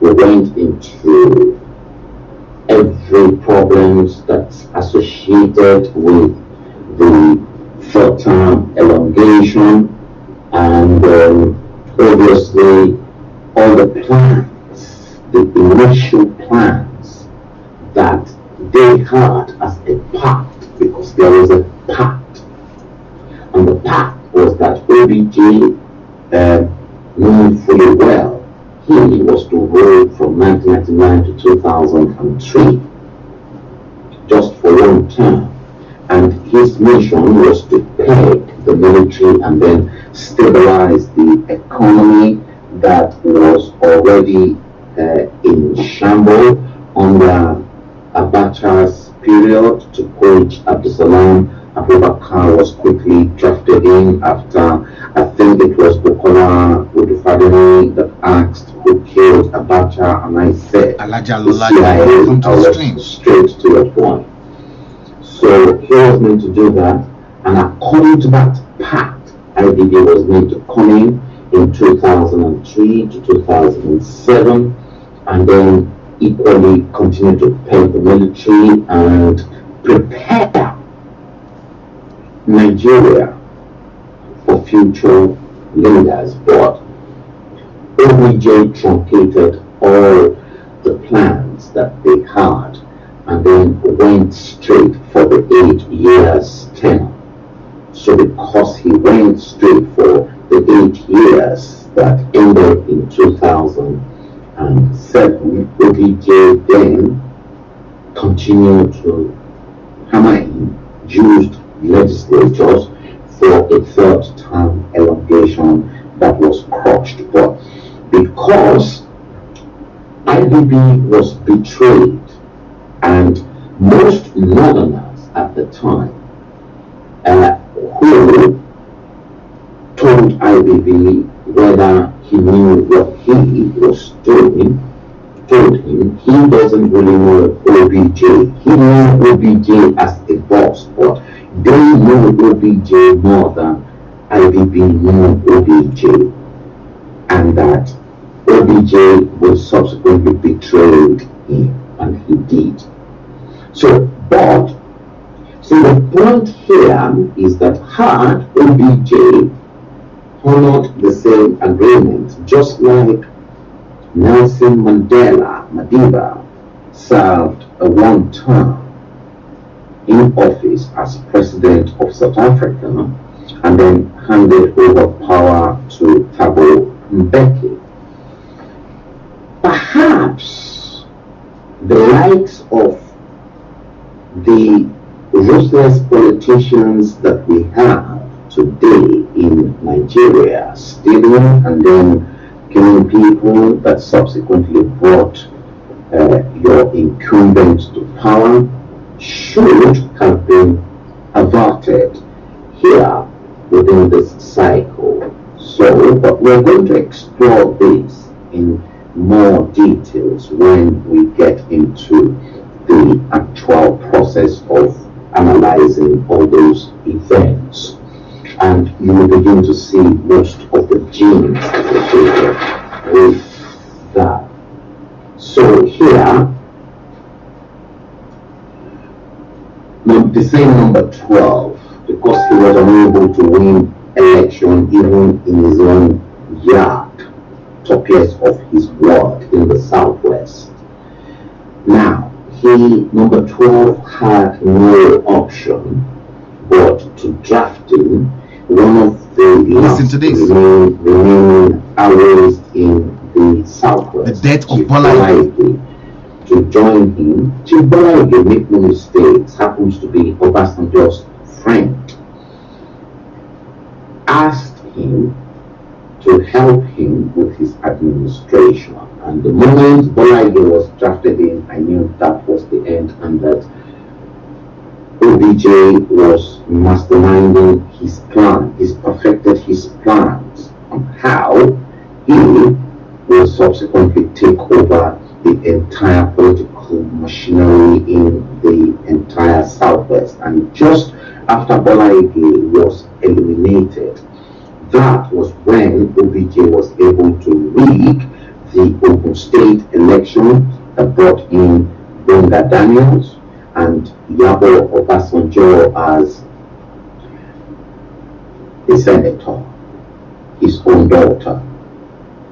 And that was why Obasanjo rigged the elections in Ekiti State that brought in the likes of Fayose. And that was why Obasanjo was even able to rig Ondo State elections that brought in Segun Adagu into Ondo State. So these were the problems associated with that. So We've seen a situation whereby the same OBJ betrayed AWO and subsequently betrayed MKO. But it's a different kettle of fish between MKO and OBJ number 12 himself, and we will go into all those issues at some point in time.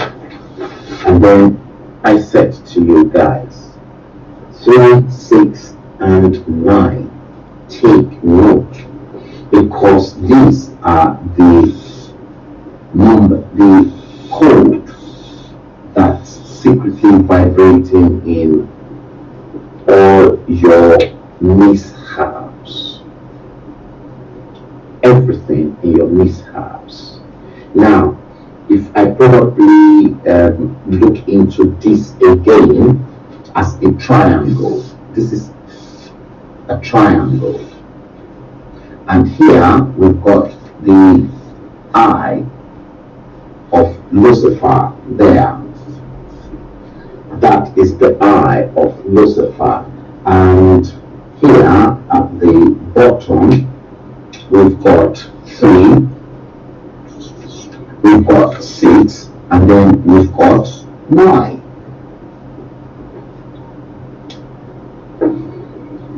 I will make reference to this at some point in time, and if we look at the other triangle again, here is another eye of Lucifer, and if you look at that triangle again, you get your 11, you get your 22, and then you get your 33. See, 3, 6, 9, 11, 22, 33. We're going to look into that, these two triangles, because this 11, 22, and 33, you will begin to see how those 3 numbers are creeping up in your genes. This is your genes. This is your genes. So how 3, 6, and 9 is attributed to your genes, and how 11, 22, and 33 is equally attributed to your genes. We're going to look into them. Don't forget, this is the eye of Lucifer. Eye of Lucifer.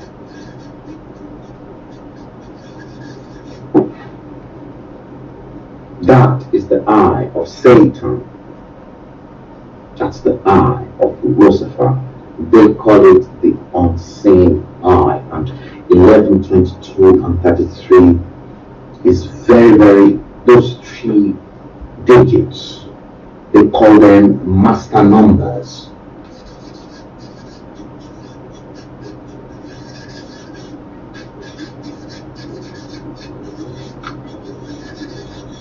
In Freemasonry.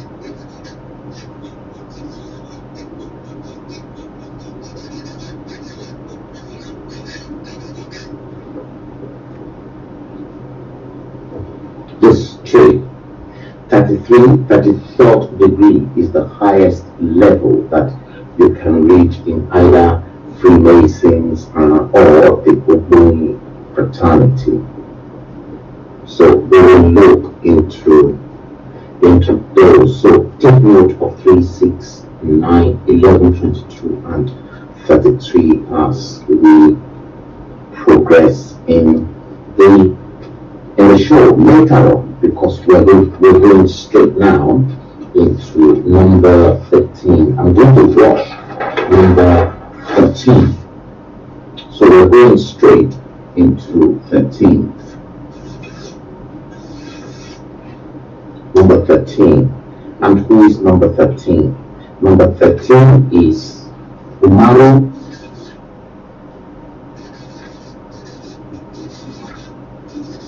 Musa Yaradua.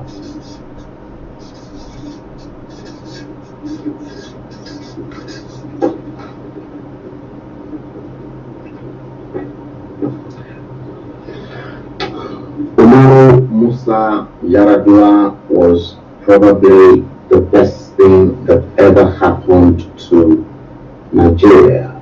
I will be very honest with you. Umaru Yaradua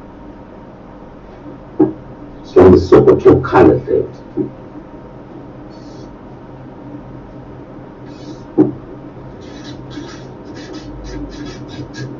Socio-Cultural Caliphate. From the Socio-Cultural Caliphate.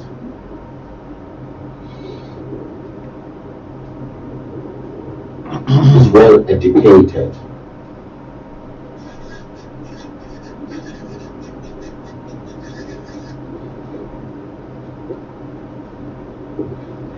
He knew the elections that brought him to power.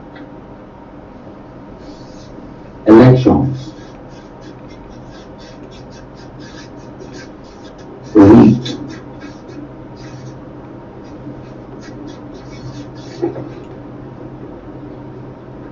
He knew that election was not a perfect election.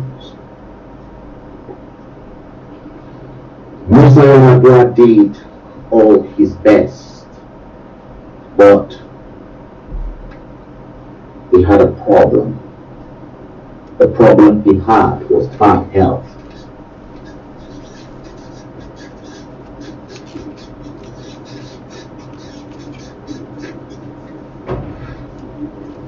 He was sickly,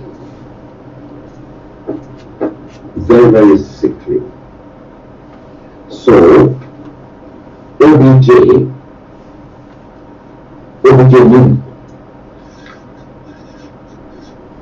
knew he was sickly. But in order to truncate our development again, because IBB wanted to contest again, IBB had the initiative.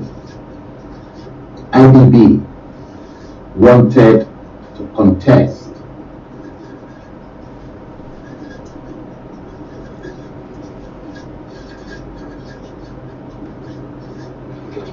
To contest the elections.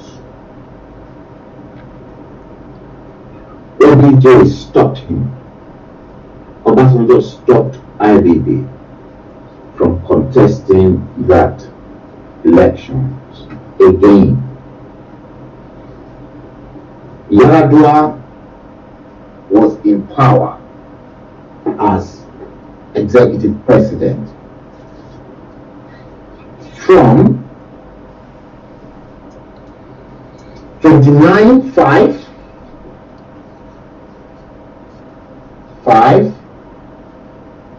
2007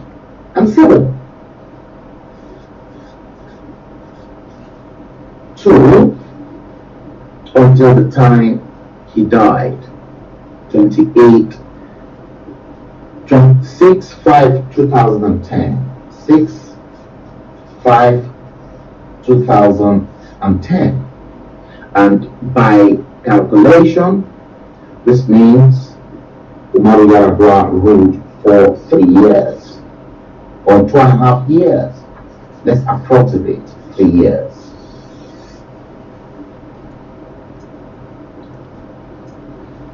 Again, Yar'Adua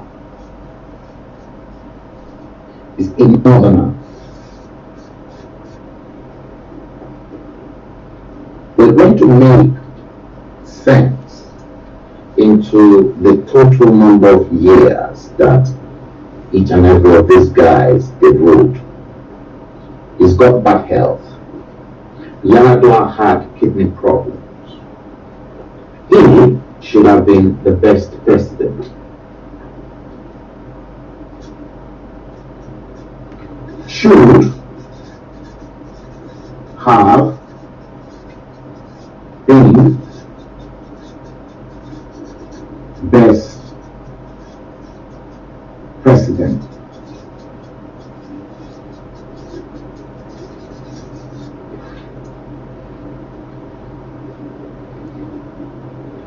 Trust me, I know exactly what I am talking about, that Yar'Adua should have been the best president. If we look back into the three different types of people in every societies of the world, the idiots, the tribal bigots, and the citizens, I would say Umaru Yar'Adua is a citizen.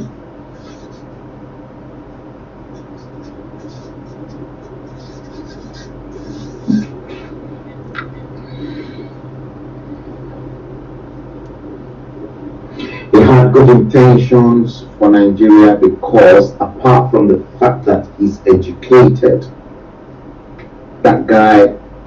this guy called Umaru Yar'Adua has got a master's in chemistry.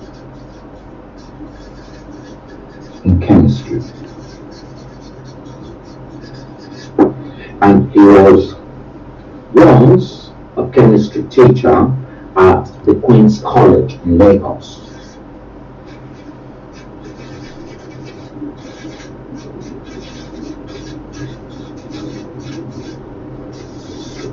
I know this. I know all this information because one of my auntie, who subsequently rose to be the principal of Queen's College, taught alongside with Umaru Yar'Adua at the QC in Lagos. And as a matter of fact, because Umaru Yar'Adua was not a tribal bigot, the very first thing Umaru Yar'Adua did when he became president, knowing fully well that my auntie, that I am not going to mention her name,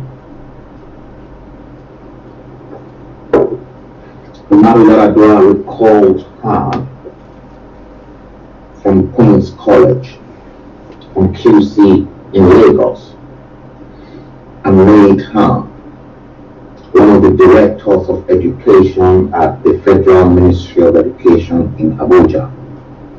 I'm not going to mention my sister's name. And as at that time, I picked up my phone and I spoke to my auntie to check about this man.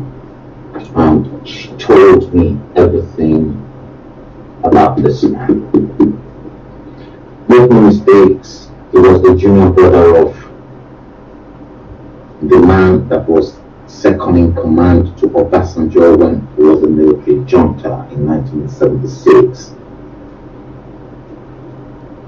Major General Shehu Musa Yar'Adua.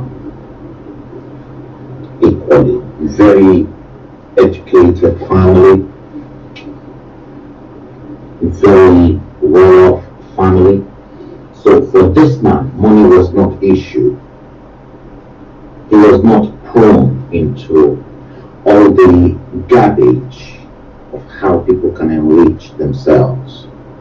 But a lot of people did not see the good out of this man.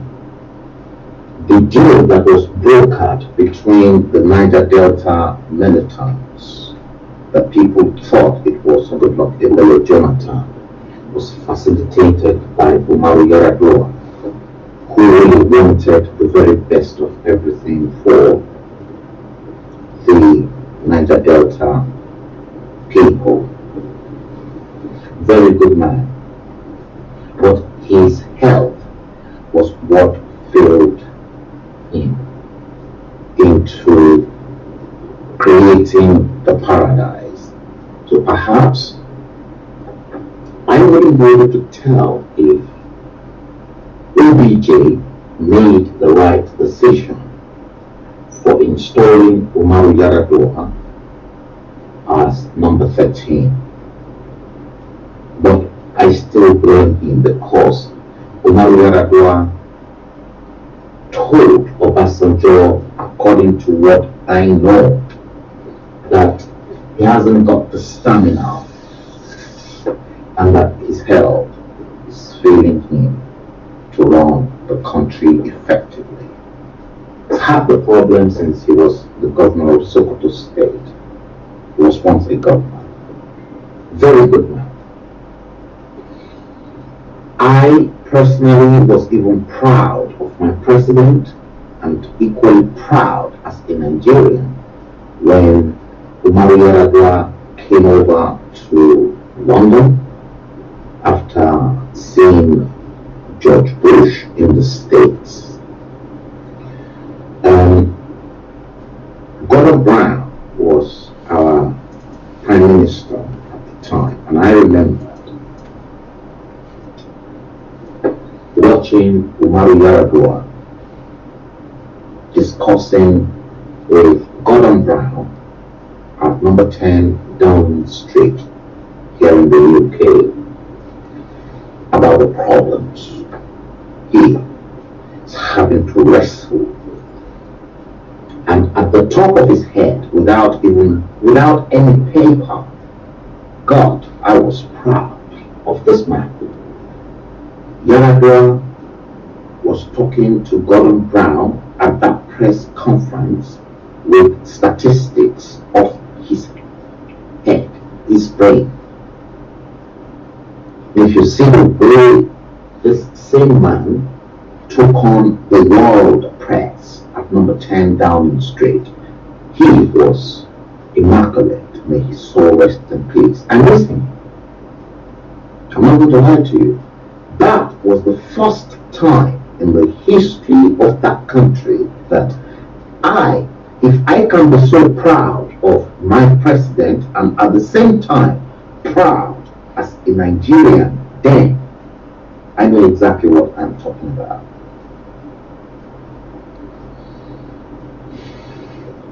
So he was there for almost 3 years. Then this will take us straight into number 14. That's why I said we're going to round this today, number 14. There's a lot, we're still going to talk about that later on. Number 14. Good luck.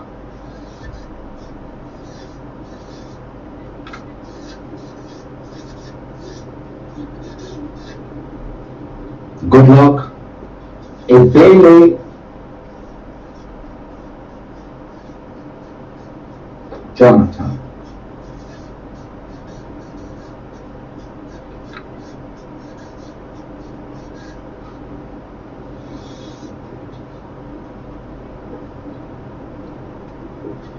Let me quickly see what you guys are saying there. Favor Michael, yes, I'll acknowledge to you.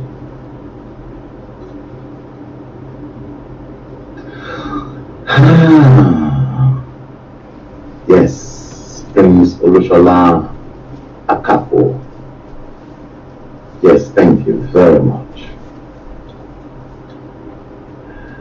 Yes, Olakule Michael Oladoyi, good evening. DRJ. Yes, sir, when are you going to continue on the Asorok stories? Asorok story, yes, I know what you're talking about. I think that will come up in one of the cycles. Yes. Mommy, Ukolod Fadeni Olusoya. Kingsley Uzoma, good evening. King Two Things MP, thank you. It's a company. Nigeria is a company. It is a PLC. Kingsley Uzoma. Freedom is good for all. Biafra freedom. Jack Olufala Ukola Odufadeni, the Abeokuta people just betrayed themselves. I know where you're coming from that, yes. King Bossman, thank you. I can spot you.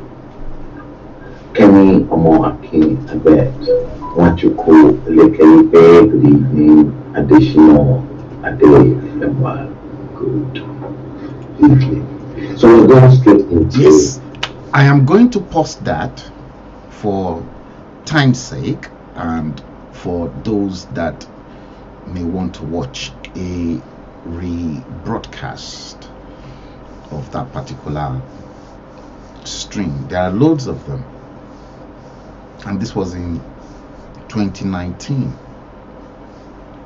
Now, you can clearly see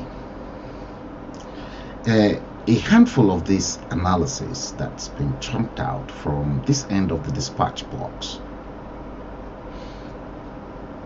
because many people still don't believe the fact that Obasanjo was the second bane of Nigeria's problem after Gowon. Now, excuse me, if some of you remember very well, those children that were born when Obasanjo was president in 1999, how old do you think they are right now? How old? Was there any preparations made for those children from primary school to secondary school and then onto tertiary institution, or maybe technical college, or for them to learn either plumbing or a trade? Nothing. I repeat, nothing. None of this crop of rascals in power got plans. They don't have any plans. It's a shame. The enemy is within. The enemy of the black race is not outside.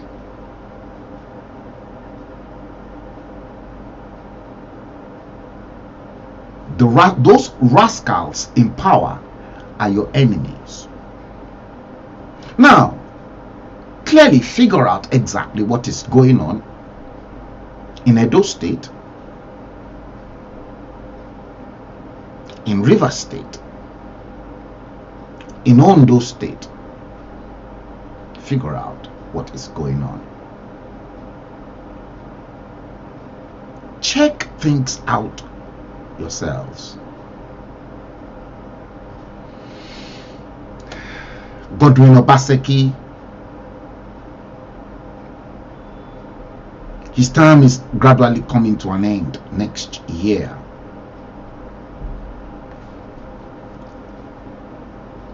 Two terms of 8 years.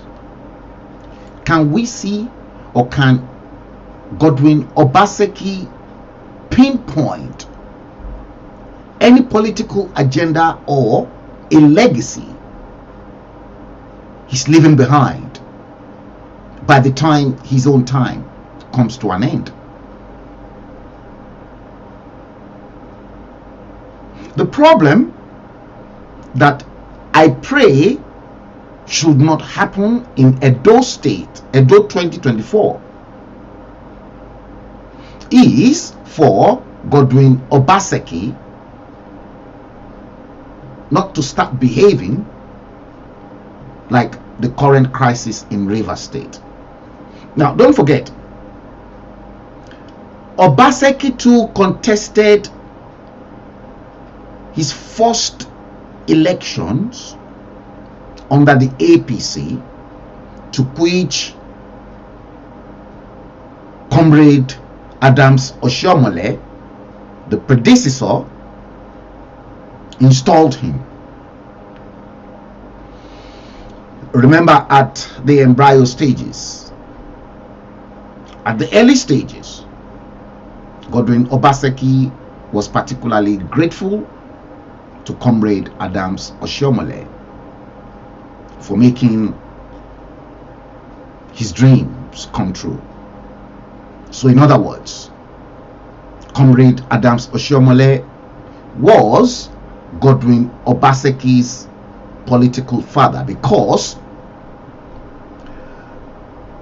Comrade had an intention of dislodging the politics of godfatherism in Edo State. So it was a battle between Comrade Adams Oshiomhole and the Igbinedions. And when you talk about money, the Igbinedions, they have got the money. But guess what? Comrade Adams Oshiomhole showed them what politics is all about.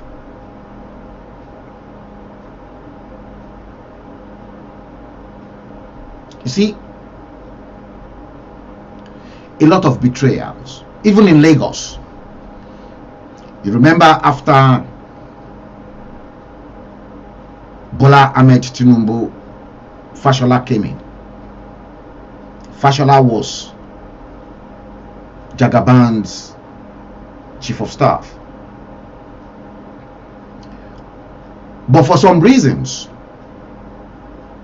Jagaban never wanted Babatunde Raji Fashola for a second term. It was the Oba of Lagos, Oba Akinolu, that stepped into the shoes, that could temper the fracas between Jagaban and Babatunde Raji Fashola. And that was why Fashola was able to scale through the second round of his second term as the governor of Lagos. After Fashola, Jagaban drafted in Akinwumi Ambode. Ambode was not very particularly successful, and he was quickly replaced by Sanwo-Olu. So that grip of godfatherism in Nigerian politics still there. It's not that, don't get me wrong, not that the British establishment does not have godfathers as well. Within the Conservative, within the Labour Party, within the Lib Dem, they call them party Whigs, party heavyweights. Tony Blair, the former Prime Minister, is already a party Whig, party brass within the Labour Party. I remembered Tony Blair being objected to the election of Jeremy Corbyn as Labour leader.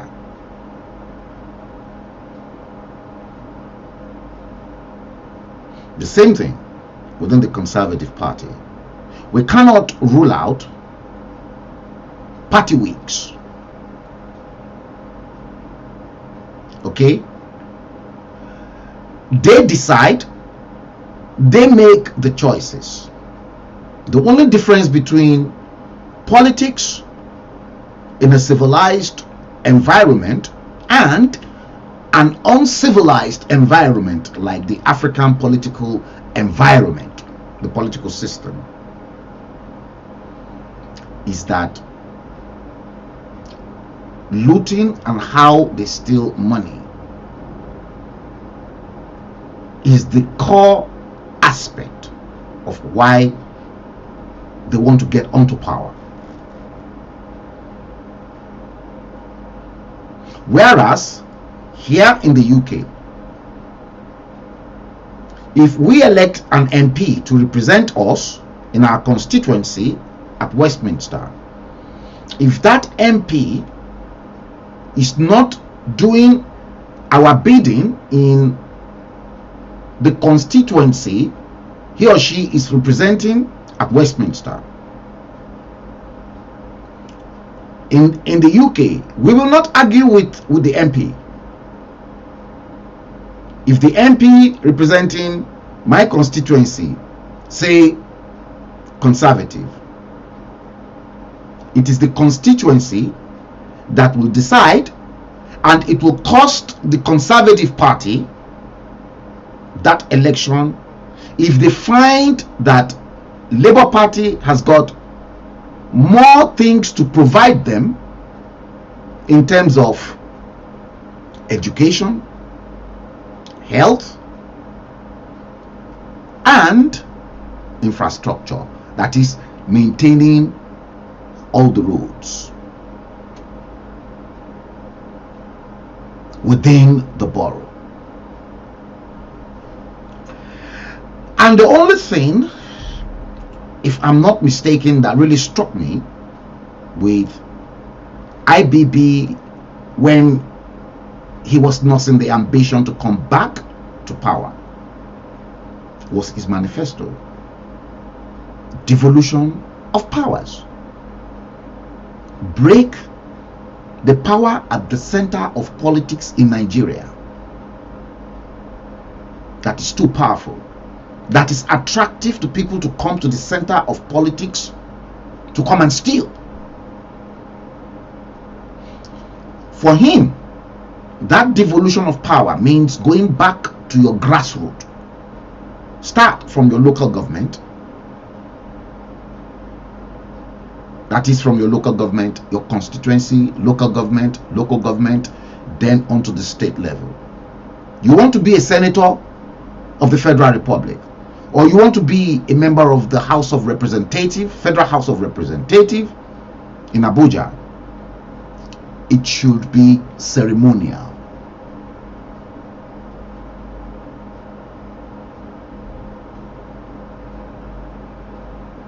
That was an alternative into breaking the center of politics in Nigeria, but who stopped it?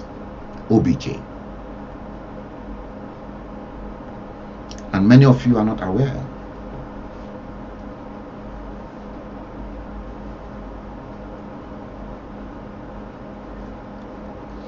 June 12th annulment, who was the brain behind it?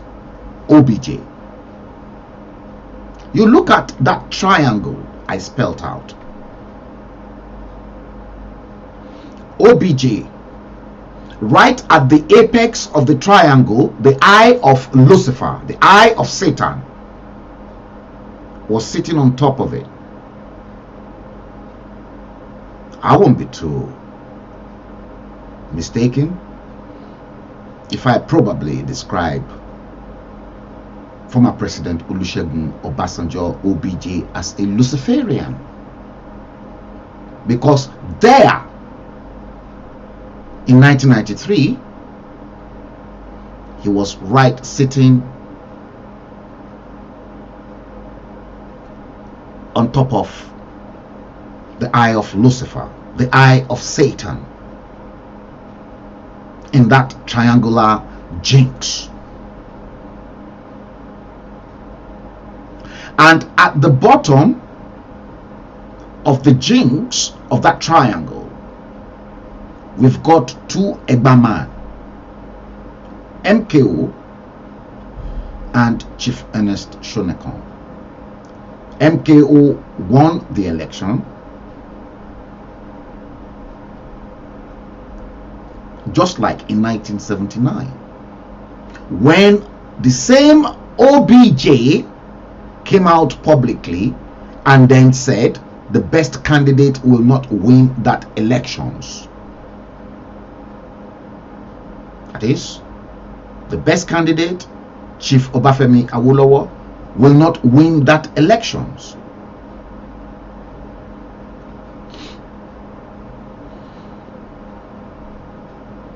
Betrayal. Again in 1993, we've got three Egba men in the Luciferian triangle.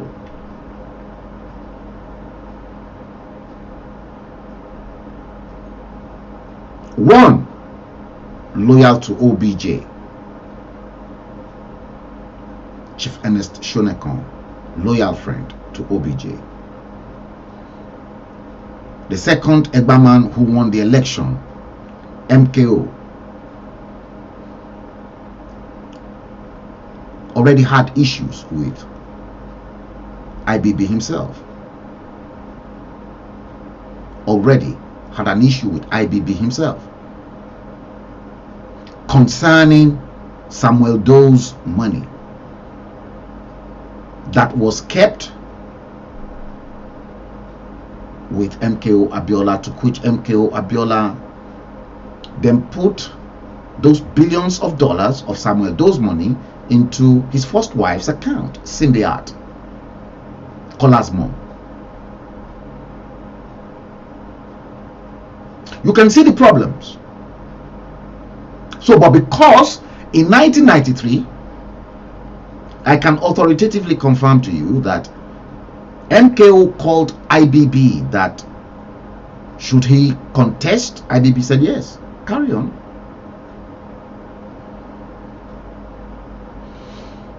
The reasons IBB gave the green light to MKO Abiola to carry on was that Samuel Doe's money, he's confiscated, let him go and spend it.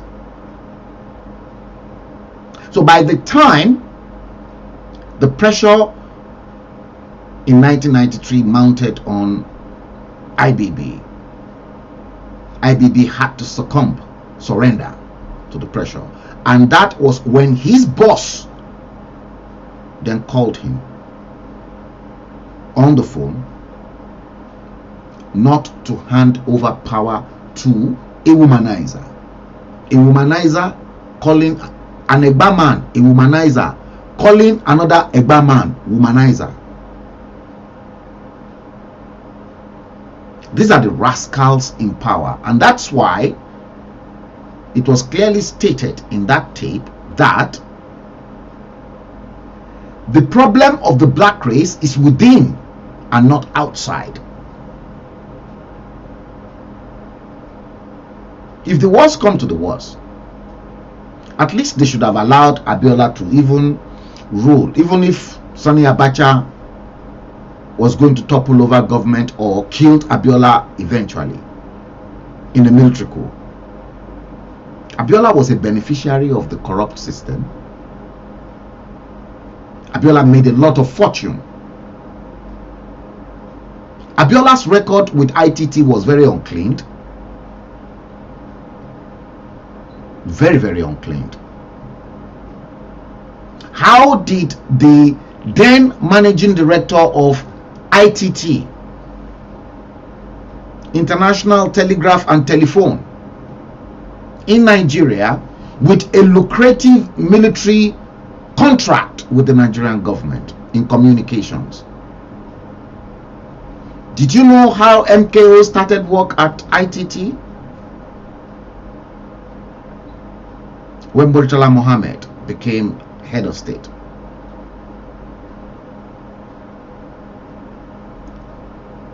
Ajoke Mohammed, Murtala Mohammed's wife, was a friend to Cindy-Art.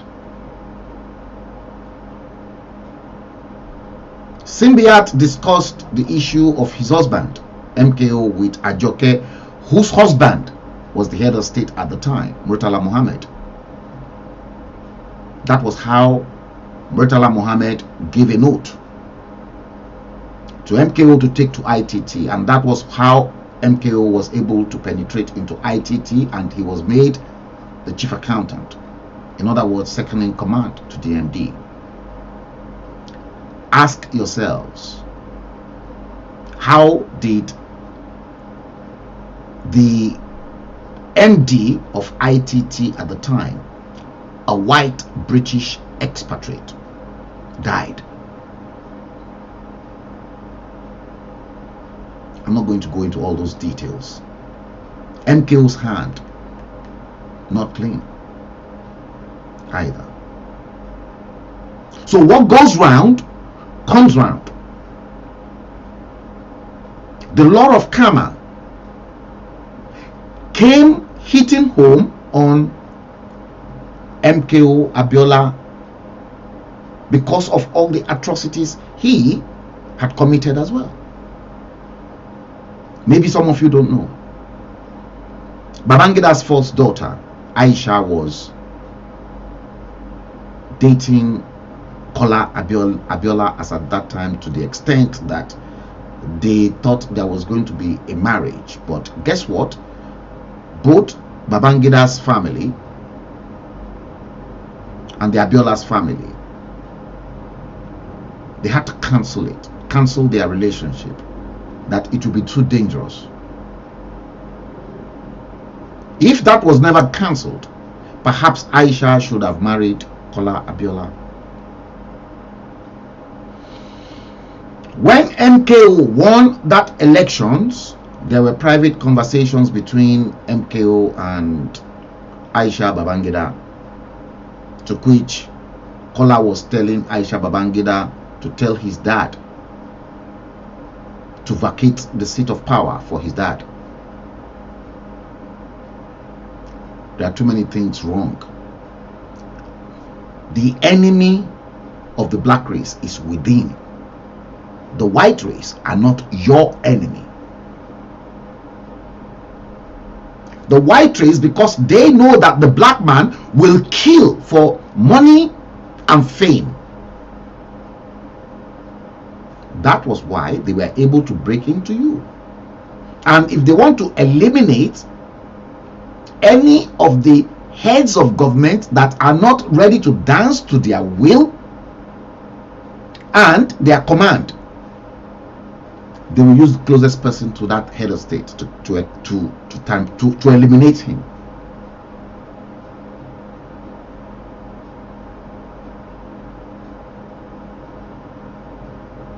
Ladies and gentlemen, the time currently is 1951. We've been on 2 hours and 42 minutes. On Sunday, we're going to carry on with the Yoruba agitation. 6 o'clock London time. Now, if you have not shared the live stream, please do. Some of this gist coming out from this end of the dispatch box, they are raw and undiluted. Never for you to find them in any book.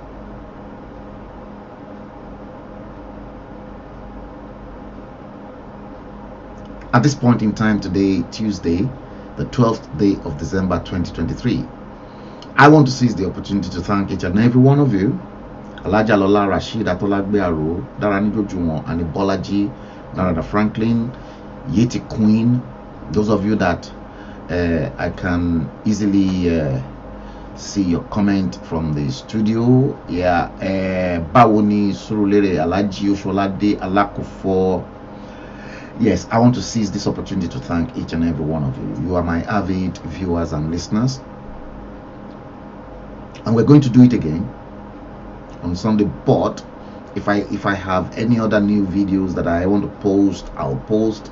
If there are new developments coming from the top end of location 9, I will let you know. But it seems with River State politics for now, here we will hear Nwi. Is Wike going to be a winner? Will Fubara be impeached?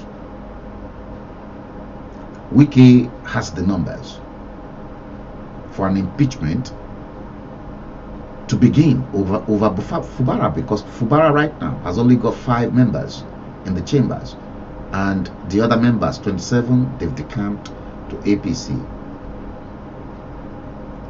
Are we going to see a situation later on where